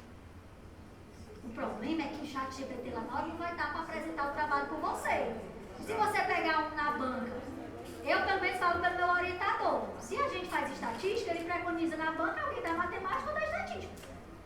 Aí eu fiz, se vir aquele orientador, aquele cara que estava inspirado em ler os teus dados, se prepara para chumbar. A gente chora, tem gente que chora, né, professor Marcelo? Tá aí, ó. Que as lives, porque a gente quer ajudar assim e fica. Escreve no papel, Marcelo, escreve no papel. É só peito.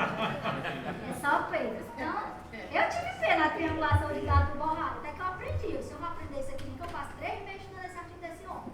Foi 3 meses estudando o artigo do homem. Na banca, o homem quase me come pelos pés, mas não vou aprender esse treco. E aprendi. Então, assim, é coisa que você vai. E ele é da matemática, lembrando que eu sou da ciência, eu estou enxergando na estatística, eu sei nem por quê. Então, dependência do ambiente online e risco à privacidade e à confiabilidade dos seus dados. Gente, outra coisa que eu digo para os meus alunos, eu digo isso meu orientador até hoje, meus outros orientadores que eu tive. Eu fui orientando do Denis Salles, então, para mim, facilita muito, né? Ele é físico, tem uma linguagem muito boa e trabalha com Moodle, com banco de dados. Então, para mim, depois eu passei pelo Guilherme Riff, que é aqui da economia, que também trabalha com banco de dados. Então, e depois cheguei no Cerqueira, que aí funciona dessa forma. Mas o seu banco de dados é a alma do seu trabalho. Você quer dizer assim, a louca do pendrive, vai me achar lindo. Eu tinha esse banco de dados guardado em todo canto, mas eu não tinha ele na nuvem do Google. Não tinha nada lá, digital. Eu digitava no meu computador e guardava. Aí eu peguei um computador só para fazer estatística. Eu não mexia com as outras coisas no computador. Por quê? Porque bagunça o negócio todo. Como a de estatística era a alma do meu trabalho, eu disse, eu vou deixar tudo separado da parte descritiva aqui, só a análise estatística, só de um lado. E aí eu fui testando, fui aprendendo, fui vendo vídeo aula, como trabalhar com Excel, que a gente trabalha, às vezes não aprende a fazer assim. Aí depois virou como andar de bicicleta, vira como andar de bicicleta. Às vezes cai, mas às vezes dá certo. Diferença na apresentação da formatação dos resultados. A formatação é importante, porque a formatação também vai dar a resposta do teu trabalho. E o uso, né, possíveis interrupções na análise contínua, não sei se já aconteceu com você, você está pedindo para ele analisar uma coisa, ele travou. Isso. Ele para bem ali na informação. Isso. Aí depois, se você mandar ele fazer de novo, ele vem com outra informação. Totalmente diferente. Totalmente diferente da anterior. Então tem que ter cuidado com isso. E evitar o uso acrítico, né, e automatizado dos resultados. Você tem que ter um viés pesquisador. Para ganhar tempo, algumas publicações a qual eu li, esse site eu estou trabalhando nele agora, né? Eu entrei como convidada e o pessoal lá de Curitiba, da UFMG, eles estão testando essa base de dados de IA, como que vai vir aí no Pedatinho. E alguns artigos aí, para vocês podem ler, são artigos bem atuais. Então, essa é só por convite, né? É. Nerd diário. Eles fazem um teste com você lá, para saber se você tem uma noção de estatística. Aí eles te convidam para participar da construção do banco de dados. Ou se você quiser ser só um usuário, você paga, também paga. Entendi. Aí lá é só para análise quantitativa. Essas ferramentas, ó, no Apreço, né, que é uma decisão crítica. A inteligência artificial da educação, a gente tem que ver os efeitos positivos e negativos, né? A inteligência na evidência multicultural das perspectivas, a gente tem que lembrar que a IA hoje, gente, ela não é só um fenômeno tecnológico. Ela é um fenômeno social, cultural e humanístico. A gente tem que lembrar disso muito bem. Então, o que eu vi, trabalhando os dois, foi que ajuda na síntese de literatura, ajuda na formulação de hipóteses, também é muito importante, numa assistência crítica, num reordenamento do português. Na análise de dados, vocês já viram que ela faz, porém precisa dessa leitura. E na revisão por pares, ela também pode ajudar em você, veja se eu está tendo coerência, coesão. E aí, os contras, é essa dependência que a gente passa a ter, não mais pensar e não mais pegar os colegas para ler o trabalho da gente. Muitos erros de interpretação, muitos e não são poucos, tá? Falta de criatividade, ela repete a mesma coisa, os mesmos autores, sempre, tá? Questões éticas, aí a gente, né? E o custo elevado, hoje é elevado. As gratuitas, as ferramentas gratuitas, as que tinham eram até boazinhas, mas agora elas já estão começando a pagar, porque elas precisam de pessoas para usarem aquele material, testar, e aí elas não vão fazer de graça para a população. Né? Então algumas já estão começando a testar. E as principais preocupações é gerar informações imprecisas e enviesadas, o risco de plágio e dependência excessiva, é o que a ONU preconiza, e os impactos negativos na integridade acadêmica. Gente, se ser pesquisador é ser inovador, é construir conhecimento, quem está construindo não sou eu, é a IA. Eu estou apenas alimentando o banco para IA. Não sou eu que estou fazendo aquilo dali, não. Vamos ser conscientes. Ela que está fazendo. Ou ele, ou quem está lá alimentando aquele banco de dados. Certo? Então a gente tem que pensar o que a gente quer para a ciência nos próximos anos. Vai chegar? Vai. Pode se usar? Pode. Mas eu penso assim, a ciência vem primeiro, a IA vem depois. Porque sou eu a capacidade de interpretar da pesquisa que eu realizei. Ok? E aí, as considerações para a gente chegar ao final. As novas tecnologias nunca vêm sozinhas, a gente tem que lembrar disso. Embora muitos defendem, eu também defendo que é necessário usar, e ela está no século XXI e a gente tem que usar mesmo, mas ela é um pacote de mudanças tecnológicas, ela é seguida de mudanças sociais, porque nem todo mundo vai ter acesso a esse tipo de ferramenta, nem todo mundo vai fazer. A gente acha estranho hoje, isso aconteceu aqui comigo uma vez. Uma aluna disse assim, fala, tu nem escreve no caderno? Aí eu também escrevo. Não, é porque a gente só usa tablet, tu veio da escola pública, eu disse, não. Aí eu disse, mulher, sai dessa vida, né? Se eu não escrever aqui no caderno, quando eu for fazer uma redação, você vai fazer uma redação, porque o computador faz por mim. Então a gente tem que ter consciência que a gente pode usar, mas o povo está tão assim que é só lá no tablet do computador, quando vai escrever, tira pelo WhatsApp. A gente abrevia a palavra que nem existe, acentua o que não tem e por aí vai. Então, políticas, lembrando que políticas, ela não está associada a partido político, vamos falando isso várias vezes. Ela está associada a políticas públicas no processo de educação. Tá? Como essas ferramentas estão chegando nas escolas, como essas ferramentas estão chegando, o que o governo está fazendo e preconizando para minimizar o impacto, como esse impacto vai refletir diante das revistas acadêmicas. Vocês estão vendo agora que para publicar, os revisores, olha que coisa interessante, a gente submeteu um artigo na semana passada, eu não tinha visto isso até agora, e uma revista bem consolidada, ela perguntou assim, sugira 2 avaliadores, isso é uma jogada de marketing. Aí eu pensei, aí eu peguei assim agora. Aí eu fui lá no Lights, vou pegar doido aqui de 2 faculdades lá da onde, porque eu podia sugerir quem? Vou sugerir a professora Mazé, vou sugerir a professora Gilberta. Opa, ele tá mandando pros coleguinhas. Tá vendo? Aí eu peguei nomes que eu nem conheço e eu tenho certeza que eles foram ver se a gente não tinha parceria com essas pessoas. Com certeza. Conflito de interesse. Por quê? Porque várias pesquisas estavam acontecendo, as pessoas mandaram para si mesmas, mandaram para os colegas analisarem, então eles estão amarrando o cerco. Aí, traduziu por que aplicativo? Tem declaração de validade? Não tem? Pois eu quero a declaração de validade do tradutor. Estatística. Eu quero um banco de dados estatísticos. Tem gente que pediu isso. Aí eu fico com o direito de se eu não botar ou não. Por exemplo, o doutorado e o mestrado em ciência da mulher, lá na medicina, um pré-requisito para eles defenderem é que o banco de dados dele tem que estar no anexo da pesquisa deles. Eu acho que é porque eles vão conferir, mas isso aí é direito lá. E culturais, gente, porque isso a gente tem que ver a questão da cultura, a questão da sociedade, como isso está inserido no convívio. E como garantir que estamos formando pesquisadores e não apenas usuários de IA? Essa aí é a pergunta profunda. Essa é uma pergunta profunda que eu deixo para vocês, né? Ok? E para fechar, escrita científica e IA são boas parceiras? Para vocês pensarem. Algumas recomendações que eu li, se alguém quiser ler, tá aí eles. Esse aqui é o que eu falei lá do que ele diz sobre o conceito de inteligência artificial, esse aqui, tá? E esse aqui tá tudo disponível na web, eles são disponíveis. É só esse que você tem que fazer um cadastro lá, mas ele manda para você.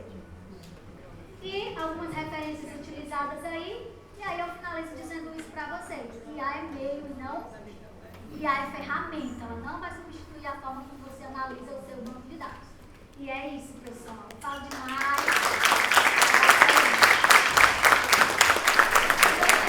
Muito obrigado, professora.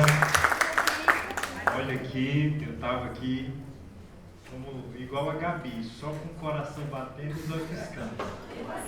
Estava aqui só... Não era, Gabi? Vai trabalhar com fãs. Foi, parou. Rende parou 3 vezes, viu, Gabi? Assim, muito interessante escutar a professora, porque, só falar um pouco do nosso contexto, professora, o Grupo GTCOA há muito tempo realiza pesquisas basicamente qualitativas. As pesquisas são, né, há muitas teses, né, dissertações, trabalhos, e assim, diante desse contexto, já quase que desde a origem dele, atuando, trabalhando com trabalhos qualitativos, então, o grupo tomou a decisão, em meados de 2025 para 2026, de já começar, né, não trabalhar assim em definitivo, mas pelo menos ter uma percepção um pouco mais abrangente e, por que não, também inserir nesses estudos também trabalhos quantitativos, ou se não, qual e quant, né, de pesquisa mista. Claro que a gente tem algumas limitações, né? Eu já me antecipo, por exemplo, embora que eu seja formado em matemática e também em pedagogia, mas 90% do nosso pessoal, quando eu digo nosso pessoal, os membros do GTCO são pedagogos, né? Então, claro que não é que eles têm uma parte que odeia matemática, mas falar de elementos quantitativos no campo de pedagogos, então assim, Então, o que eu queria te perguntar? Na verdade, é uma grande dica que eu quero, né? Eu pedagogo, tá? Eu pedagogo na certeza de que, seja na minha dissertação, seja na minha tese, eu tenho essa pretensão, juntamente com a minha orientadora, né, de, diante dos dados que eu vou estar coletando, fazer esse aporte, essa análise quantitativa. O que eu precisaria, tendo em vista que tive acesso a um contexto estatístico muito básico, né, aquela coisa bem básica mesmo, o que é que precisaria, né? Eu não sei para onde, como é que eu começo? Então, eu queria mais ou menos que você... A Patrícia está ali, né? Ela pode falar. Então, assim, só perdão, professora. Vamos colocar 3 perguntas, pode ser? Eita, só 3, por conta do tempo. Eu sei que é professora... Tá bom? Eu respondo primeiro do Marcelo. Né? Pronto, Marcelo. Vamos fazer um bloco, pode ser? Pronto. Vamos fazer um único bloco. Embora que eu anote, mas assim, eu vi que tem 1, 2, 3, 4 pessoas, tá, professora? 4 pessoas, pronto. Primeiro a minha, depois de vocês. Primeiro eu queria dar parabéns, né, pela iniciativa de vocês, do GTCO, em trabalhar com qual e quant, até porque não desmerecendo nenhum tipo de pesquisa, mas se torna muito robusta uma pesquisa com dados qual e quant, né? Ver que isso é um dado de maturidade acadêmica muito grande e ver que o grupo está também querendo acompanhar as outras pesquisas, né, na realidade, e trazer isso para a educação, que não é uma realidade muito comum nos cursos de pós-graduação em educação. É quali mesmo. Né? A gente aqui meio na educação foi um fora da curva com o qual e quant, né?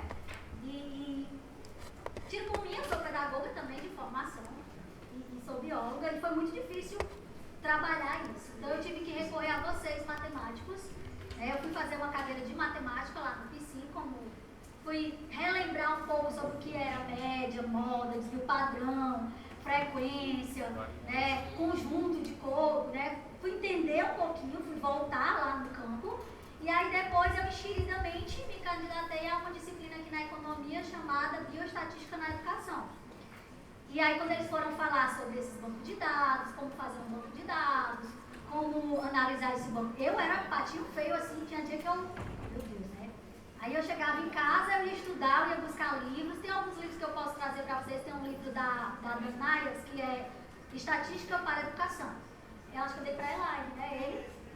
Aí ele é bem, uma linguagem bem simples, mas é uma linguagem muito condensada ao mesmo tempo. Porque ele vai trazendo os pressupostos, o que é uma pesquisa, o que é um paramétrico, o que é um não paramétrico, o que é uma amostra livre, o que é uma amostra condensada, o que é uma amostra nominal, ela vem trazendo bem direito. Então, essas informações é muito da base de dados da matemática, né, que você tem que recorrer lá. Mas, gente, não existe fórmula se você não treinar. Tem que ir buscando e interpretando, e leitura de artigos que trabalham com essa pegada. Porque a partir dos processos metodológicos de artigos já publicados na literatura, você vai tentando reproduzir. E nessa reprodução você vai aprendendo, vai chegar um momento que você já sabe o que um Chaplin faz, você já sabe o que o Gogonoff faz, e escolher um aplicativo, escolher um software para você trabalhar. Eu tenho tempo para brincar com o Jamove, com não sei quem, com não sei quem? Se você tiver, você vai. Se você não tiver, você vai pesquisar qual software e conhecer aquele software e a partir dele você trabalha nele. E você justifica o uso dele. Agora, se você tem tempo para testar em outros, porque fazer pesquisa qual e quant, ela demanda muito tempo de análise. Não é pouco tempo, vou dizer por experiência própria. Não é eu vou me sentar 1 hora na cadeira e vou olhar um banco de dados. Não. É coisa de 2, 3, 4 horas sentada. Para construir esse banco de dados aí, eu passei 6 meses. Porque eu ia e vinha, olhava que o aluno, né, tinha ponto, tinha vírgula, tinha coisa. E assim, tudo que eu levasse para o computador, eu ia ter mais trabalho para explicar para o Gilberto depois. Né? E como eu trabalho com ele já há um certo tempo com estatística, ele não vai me perguntar o porquê que a minha amostra é errada, ele vai perguntar por que você encontrou esse resultado. E aí eu tive que explicar ele. Se você tiver compromisso que a coisa seja de verdade, e não só para dizer, né? Foi 6 meses modulando o banco de dados, mais 8 meses analisando. Então, se você pegar a minha tese hoje, ela não tem quase referencial bibliográfico, ela tem resultado. Eu não tenho quase nada de referencial bibliográfico. Eu tenho só o teórico que eu escolhi e a metodologia que eu escolhi, mas o resto, e aí você vai ver que ela não está disponível ainda porque tinha um artigo que ainda estava em análise. E ela tem só de anexos, ela tem quase 300 páginas. Só de anexos, que é estatística. Então, assim, requer de você colocar isso. Entender que esses dados, se você pegar lá, ela vai estar lá com 176 páginas. Aí quando você entrar nela, você vai ver lá nos anexos, tem um quadro de links. Aí eu criei um e-mail, a UFC autorizou esse tipo de modelo, eu criei um e-mail, você clica nos links, você vai lá para o meu banco de dados. Então tá lá, a UFC autorizou ser feito dessa forma. Mas é isso, gente, é leitura, é organização, mas a dica de ouro é conhecer a amostra. E a amostra se conhece com uma coisa chamada na quantitativa de análise ou teste de execuibilidade. Você precisa fazer um teste piloto antes de aplicar o seu teste padrão. Porque é no teste piloto que você vai ver quem? As variedades da sua amostra. E aí você tem que lembrar que você está trabalhando com a educação. A educação se trabalha normalmente com alunos. E aí, se você me disser numa análise qualitativa que a turma A ela teve o mesmo dado da turma B, eu vou lhe questionar. É impossível, estatisticamente, quantitativo, você me dizer isso. É impossível mesmo. Estou dizendo essa palavra é impossível porque eu já pesquisei na literatura e todos eles dizem que é impossível, porque eu estou trabalhando com o quê? Com amostra dispersiva, é humanos. Então você não pode me dizer que o mesmo aluno da turma A, ele respondeu 70 questões e acertou 14 questões, e os mesmos alunos da turma B acertaram as mesmas 14 questões. Mas a didática é a mesma, mas a sala não é. Mas a amostra não é. Porque você dá aula, você não dá aula igual didaticamente. Você dá aula baseada no seu público-alvo da sua sala de aula. Porque se for igual, não tem sentido você ter o que o cara lá da matemática fala, o Chevarlat, transposição didática. Se fosse, era experimental. Se fosse, era experimental. Aí experimental eu controlo. Por quê? Porque a amostra é controlada. Eu tenho 15 ratinhos, 2 ratinhos, 3 ratinhos, mas não vem dizer baixar a língua. Com 383 pessoas deu tudo igual que eu deu, não. E se tivesse dado, eu não tinha nem defendido. Eu não estava nem aqui para falar isso para vocês. Primeira coisa que você ia perguntar qual era o milagre que ele tinha feito. Aí é um milagre só se for o chat que fizer para você. E aí uma banca, o cara desconfia logo. Como assim? Ah, é a turma do 7º ano B, então não tem nenhuma variância, não tem nenhuma coisa nessa turma, essa turma não fala, esses meninos são danados, esse menino tem tudo concentração 100%, esse menino tem a mesma... Você como docente, eu tenho essa experiência comigo, você tenta manter o padrão do nível da sua aula em cada turma, mas cada turma tem a sua especificidade. E ela precisa de adequação didática a cada turma. Você não pode jamais deixar de explanar o conteúdo ou minimizar o conteúdo por causa da especificidade daquela turma. Mas você não tem como dizer que ela é igual. Não tem. Até porque a aula é um algoritmo vivo. É isso que eu estou dizendo. Vamos agora lá, agora o bloco, tá bom? A Elaine vai começar, aí depois o Roberto, perdão, a Liane, depois o Roberto. Roberto, que é uma pessoa que levantou daqui? Tinha um braço que tinha levantado aqui. Voltou. Pronto, esqueceu. Então vai ser 3, né? Pronto. Venha para cá. Aí, gente, é dica. Aqui na FACED já tem a disciplina de estatística. Então, né, professor? Bota tudo e vai lá. Lembrando que só tem 10 vagas, só os 10 primeiros. Boa tarde, pessoal. Por que eu me levantei? Né? Acho que eu sou, talvez, uma das poucas, acho que eu sou a única, talvez, que tenha feito no GTCO pesquisa qual e quant, eu acho. Por quê? Porque o meu orientador é o mesmo da Chay, é o professor Gilberto. E dá o meu depoimento, né, para o pessoal. Gente, na primeira vez que eu fiz bioestatística, eu chorei. A Zé testemunha, eu chorava. Não, ela vai, respira, vai com calma, vai dar certo. Então é assim, é isso que a Charlene falou mesmo. Você tem que saber o que para você poder analisar, saber qual teste que você vai usar. Porque ela está falando de estatística inferencial. Ela não está falando de estatística descritiva. É outro tipo. Aliás, são as duas misturadas, né? Porque você falou moda e tal.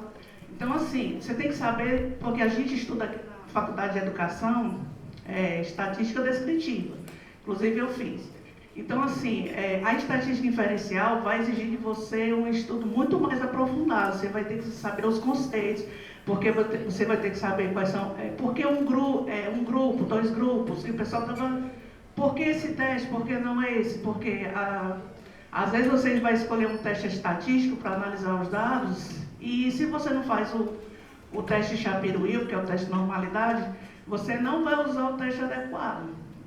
Aí, tudo isso... Eu tenho até um vídeo no YouTube ensinando a fazer o teste de normalidade. Eu acho que ninguém nem sabe disso, né? Mas eu tenho um vídeo que o Gilberto me pediu para gravar, ensinando a fazer o teste de normalidade de Shapiro-Wilk, né?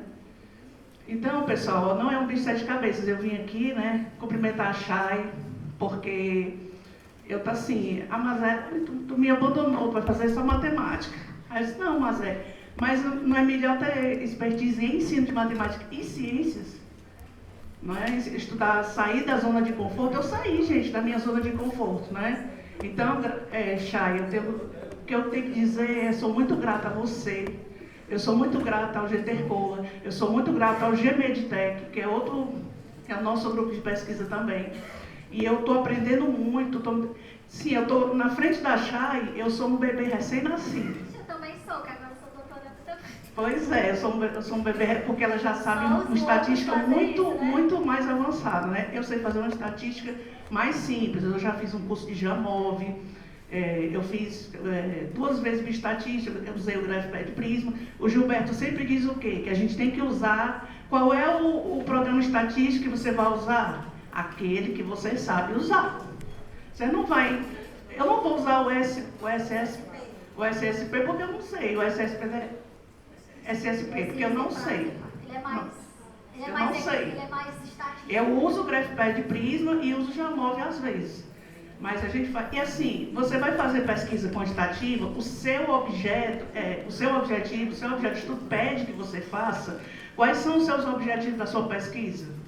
Então, às vezes, o seu objetivo de pesquisa nem permite que você faça uma pesquisa qual e quant, né? Também tem que ver isso. Será, por exemplo, o da Gabi é quantitativo, é qual e quantitativo, permite. Você tem que ver se os objetivos casam com aquilo que você quer fazer, né? Com a sua abordagem. Só fazendo uma correção, uma adenda ao que a Laine falou, isso é importante, porque quando você pensa numa análise quant, gente, você tem que pensar até na forma como você pergunta as coisas no formulário. Por isso eu digo que o formulário, quando às vezes o menino me mostra assim, eu criei esse instrumento aqui para avaliar quantitativamente. O que eu faço? Eu digo, não, vamos redesenhar aqui o negócio, porque essa pergunta, ela vai gerar esse dado que não está no seu objetivo, que não está na sua hipótese. Porque a forma como você pergunta também as coisas, o dado ele fica modulado. E já aconteceu no grupo e nas pesquisas da gente, que a gente coletou todas as amostras e quando chegou as respostas vinham totalmente... Até os verbos que os verbos têm que ser direcionados à pesquisa, a parte quantitativa, a parte qualitativa. Então, tudo isso, assim, gente, requer, não é IA, é estudo, é leitura, desprendimento, é você deixar de ir, eu estou cansada, eu estou mesmo cansada, mas eu fico lá estudando, eu não vou à praia, você não me vê nas festas de Cascavel, então assim, vai entender? Pré-carnaval, nada, você não me vê. Pois é, então assim, é estudo, é dedicação. Viu? Chay, muito obrigada, é só isso, gente. Obrigada. Alô? Tem que apresentar o Roberto. Ele é a Gleice, ligeiro. Ela tem que cantar de festa. Vamos lá, né? A minha pergunta, né? Ela é bem sucinta mesmo, né? Quando você tem uma muito grande, por exemplo, 20 mil. Aí no caso, como é que seria? Qual seria a melhor ferramenta para analisar esses dados? Porque assim, como são dados volumosos, você falou assim, enfatizou, né? Então, quando você enfatizou que você tem que conhecer a sua amostra, é complicado. Porque, por exemplo, se você faz um dado estatístico que você não tem o controle da sua amostra, aí como é que você vai voltar para o campo para entender aquela coisa, né? Não tem jeito, você tem que repetir a amostra, a coleta da amostra. Certo. Como nós fizemos ali com a Patrícia 2 vezes, com a Luana 7 vezes. Aí o banco de dados, quando tem um volume muito grande, começa a questão de processamento e também qual é a melhor ferramenta para atender a minha demanda. Por exemplo, se for uma amostra de 20 mil. Hoje, pelo que a gente vê, o SSP consegue, mas você tem que ter a versão, que eles chamam a versão Prime, que é caríssima, que aí você só vai encontrar com o pessoal da economia ali ou na UFC por ali, se eles quiserem rodar para você, ou você compra, não sei, aí fica a critério. Tem o Promsky também, que é um software que analisa mais de 1000 amostras. Então, assim, tem vários na literatura. Aí você vai ver o que você quer analisar do seu banco de dados. Eu quero inferencial, eu quero descritivo, eu quero um volume de 2 grupos, 10 grupos, 15 grupos. Por isso que eu digo que a sua amostra, ela quem vai definir o software que você vai usar. E outra coisa, assim, em relação à UFC, ela tem alguma parceria com esse software para disponibilizar o aluno a ter acesso pelo inglês institucional? Tem, só se tu for um coleguinha de alguém lá da física, da economia, e tu pedir pra ele te ajudar. Eu desconheço se a UFC tem algum, não sei se no pessoal da estatística deles, devem ter. Mas aí você tem que falar lá com o professor Aires e ele ajudar você na pesquisa. E outra coisa, essa questão da aprendizagem é um fenômeno muito complexo para você analisar quantitativamente. Aí se você coloca pré-teste, pós-teste, depois da sua intervenção, como é que você compreende estatisticamente que todos aprenderam? Você compreende porque você tem formulários validados na literatura que lhe dão esse suporte. Por exemplo, se você trabalhar com Hernandes, 2007, o Hernandes vai dizer que numa análise estatística de 10 a 15 alunos, no pré-teste e pós-teste, você tiver um índice de validade entre 0,70 e 0,80, você conseguiu uma apreensão inicial, porque medir a aprendizado do aluno é muito difícil, porque você vai medir o conhecimento ali da análise da sua aplicação. Agora, você dizer se o aluno aprendeu ou não, você tem que demorar um pouquinho, que é o de longo prazo, para você ver se ele reteve o conteúdo que você fez. E aí, o que é que se vê muitas vezes? Que essa retenção não ocorreu. Quem é que lhe dá pressupostos na educação para isso? Ligotes lhe dá, Valon lhe dá, Dewey lhe dá, né? Porque eles fazem pesquisas dentro do conhecimento cognitivo dos alunos. Agora, se você mensurar a aprendizagem, você vai validar. Meu índice de resposta foi esse, está dentro do limite permitido da literatura. Então, para esse meu formulário, para esse meu referencial teórico, eu consegui achar essa resposta. Aí, a partir disso, o que eu costumo fazer com os meninos lá no grupo é que a gente trabalha isso, a gente faz o IVC e o CVC. O que é o IVC e o EVC? O índice de validade de conteúdo e o coeficiente de validade de conteúdo. É pedir a pesquisadores que olhem o nosso formulário, façam as considerações deles no nosso formulário. A partir do índice que eles nos der, a gente faz a adequação desse formulário para aplicabilidade no teste de executabilidade. A partir do teste de executabilidade qual e quant, a gente vai para o teste final, que é o teste da amostra B. Por exemplo, então, é a validação institucional do seu instrumento. Do meu instrumento. Ou eu posso pegar já do banco de dados validado, mas como a educação não tem muitos, o que a gente faz? A gente pega, manda para juízes que a gente não conhece, Para ter uma análise estatística de juízo, você tem que ter pelo menos 21 para fazer uma análise quanti-padronizada, tem que ser no mínimo 21, e você manda para eles vão lhe dizer, ó, educacionalmente, essa pergunta não se encaixa. Aí o que eu faço como critério de inclusão e exclusão? A partir do que eu quero pesquisar, eu procuro referências, né, internacionais ou nacionais nesses modelos que avaliem para mim. Aí eles me mandam um retorno. Ó, a pergunta 1, ela não cabe porque o material que você mandou é assim, assim, assado. A pergunta 2, você disse que era para alunos do ensino fundamental. Essa linguagem não é de aluno do ensino fundamental, essa linguagem é de aluno do nível superior. Aí você vai fazer até que o formulário esteja o mais adequado possível para a gente aplicar. Mas o que normalmente se faz? Fiz o formulário, vou aplicar, porque eu quero os dados. Aí cabe de cada um para cada um. É trabalho de formiguinha. Aí dá a Liane?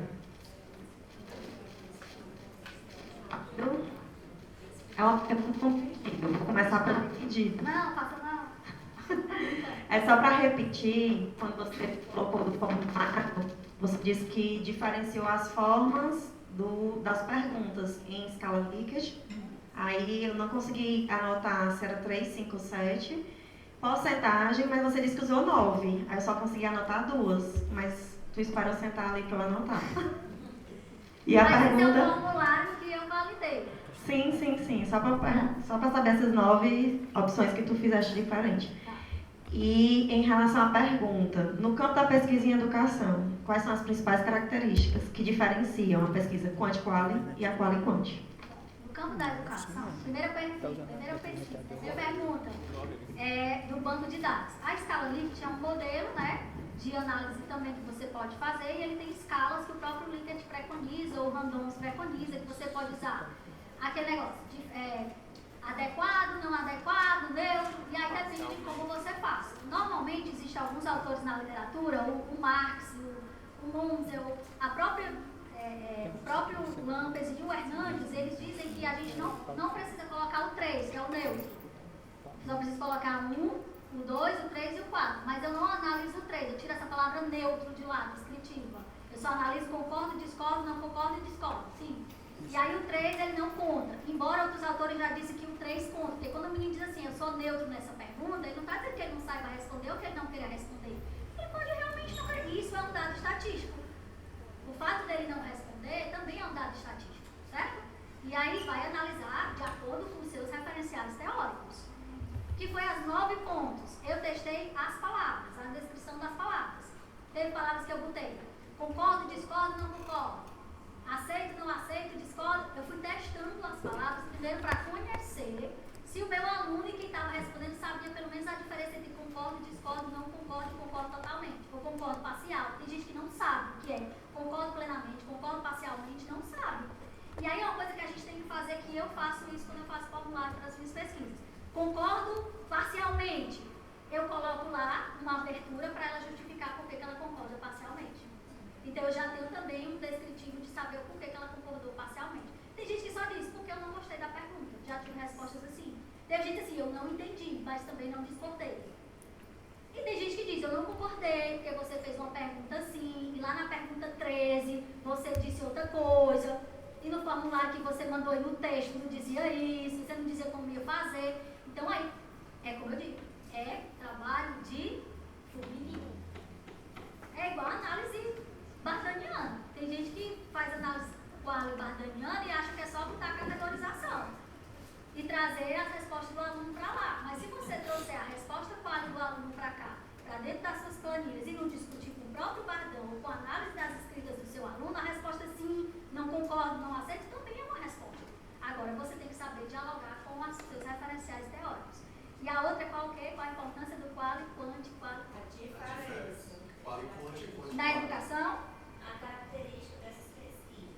Quanti, quali, quali, quanti. O que diferencia? Na verdade, quali, quanti, quanti, quali é a posição do seu banco de dados, gente. Como você vai fazer essa descrição? A diferença é, no quali, você utiliza o quê? Um discurso mais analítico e subjetivo. No quanti, você tem um discurso padrão. Tem um número que você não pode moldar. É aquele número e acabou. Não é questão de interpretação. O que você vai interpretar? Você vai interpretar nada. Você vai descrever o que você encontrou, justificar nos parâmetros da literatura ou não. Na qualitativa, você vai fazer o quê? Você vai ter que também dar a sua opinião como pesquisador e interpretando aqueles dados à luz do seu banco de dados, do seu referencial teórico. O qual vai lhe dar esse pressuposto? Vai. O quant vai fazer o que com você? Vai lhe dar a base padronizada matemática que você vai ter que dizer, ó, meu resultado bruto foi esse, 0,70. Por quê? Porque aconteceu isso, isso, isso. Quem disse parecido? Isso, isso, isso. Isso é a qual e quant. Não, a quant e qual que você fala é a posição da análise do seu banco de dados. Não importa a posição se é quant e qual, se é quant e quant, quem vai dizer a forma como você vai descrever. Isso aí normalmente chama de misto. Mas a gente está precisando dessa definição. Mas aí a definição você vai dizer o que é a definição do quali e o que é a definição do quant. E o que são as duas juntas? Um ponto de interseção e inferência da análise. Se ela é descritiva, se ela é inferencial, ou se ela é subjetiva e objetiva. Aí você vai descrever. Não existe um teórico que vai dizer o que é uma pesquisa quali-quant. A pesquisa quali-quant é um conjunto de dados analisados a partir da subjetividade de outro conjunto de dados analisados. Entendeu? É que a gente pensa muito na pesquisa quali-quant, o que é o quali-quant e o que é o quanti-quali. Normalmente o que o Amidaio fala é que a pesquisa quali-quant é quando você consegue unir dados descritivos e subjetivos com dados objetivos e matemáticos, chegando a uma congruência. Que isso hoje se chama de triangulação de dados. É quando você triangula os dois dados e acha uma meta-análise. Parte da triangulação dos dois dados. Que a meta-análise é o quê? Você pegou dados quant, pegou dados quali, encontrou um ponto de interseção entre eles e justificou uma meta-análise narrativa, descritiva, horizontal, vertical. Aí vai falar um pouco que você for trabalhar. Mas eu posso lhe dar um livro para você se deliciar sobre ele, aí você tenta chegar. Eu não sei, tem algum professor que trabalha com análise que possa responder, porque eu nunca vi esse tipo de definição para quali-quant, quanti-quali, a posição da ordem dos. Eu nunca vi, né? Se alguém achar, depois me diz. Aí, eu vou até pesquisar, foi bom ela. Tá certo. Pois, professora, Obrigada. muito obrigado. Tá? Parabéns. Uma salva de palmas para a professora. Tá? Muito contribuído, tá certo? Isso, né? Muito bacana. Parabéns. Sejam bem-vindos à pesquisa quântica. Pois é, muito trabalho aí, ó. Tem mais uma? A questão do seria morte ou não? Vai fazer a disciplina de bioestatística que a gente diz. Pronto, ó. Aí, ó. Vai para a disciplina. Gente, eu queria agradecer, tá? Em nome do Gilberto, que eu vim aqui representá-lo. Ele não pôde vir. E assim, não vou dizer que eu estou à disposição, porque nesse momento eu não estou. Mas assim, sinta-se à vontade. Eu tenho alguns referenciais, depois eu passo para a Leninha, né? E aí eu acho que pode ajudar vocês. Tem um livro que eu dei para ela, que eu acho que também. E tem um livro da pesquisa educacional do campo da psicologia, que é um livro de pesquisa bioestatística, que ele é bem legal também, só um pouquinho grande. Essa apresentação, você vai deixar com Tem, ela tem. Pronto. Viu? Obrigada, até a próxima. E pesquisa é.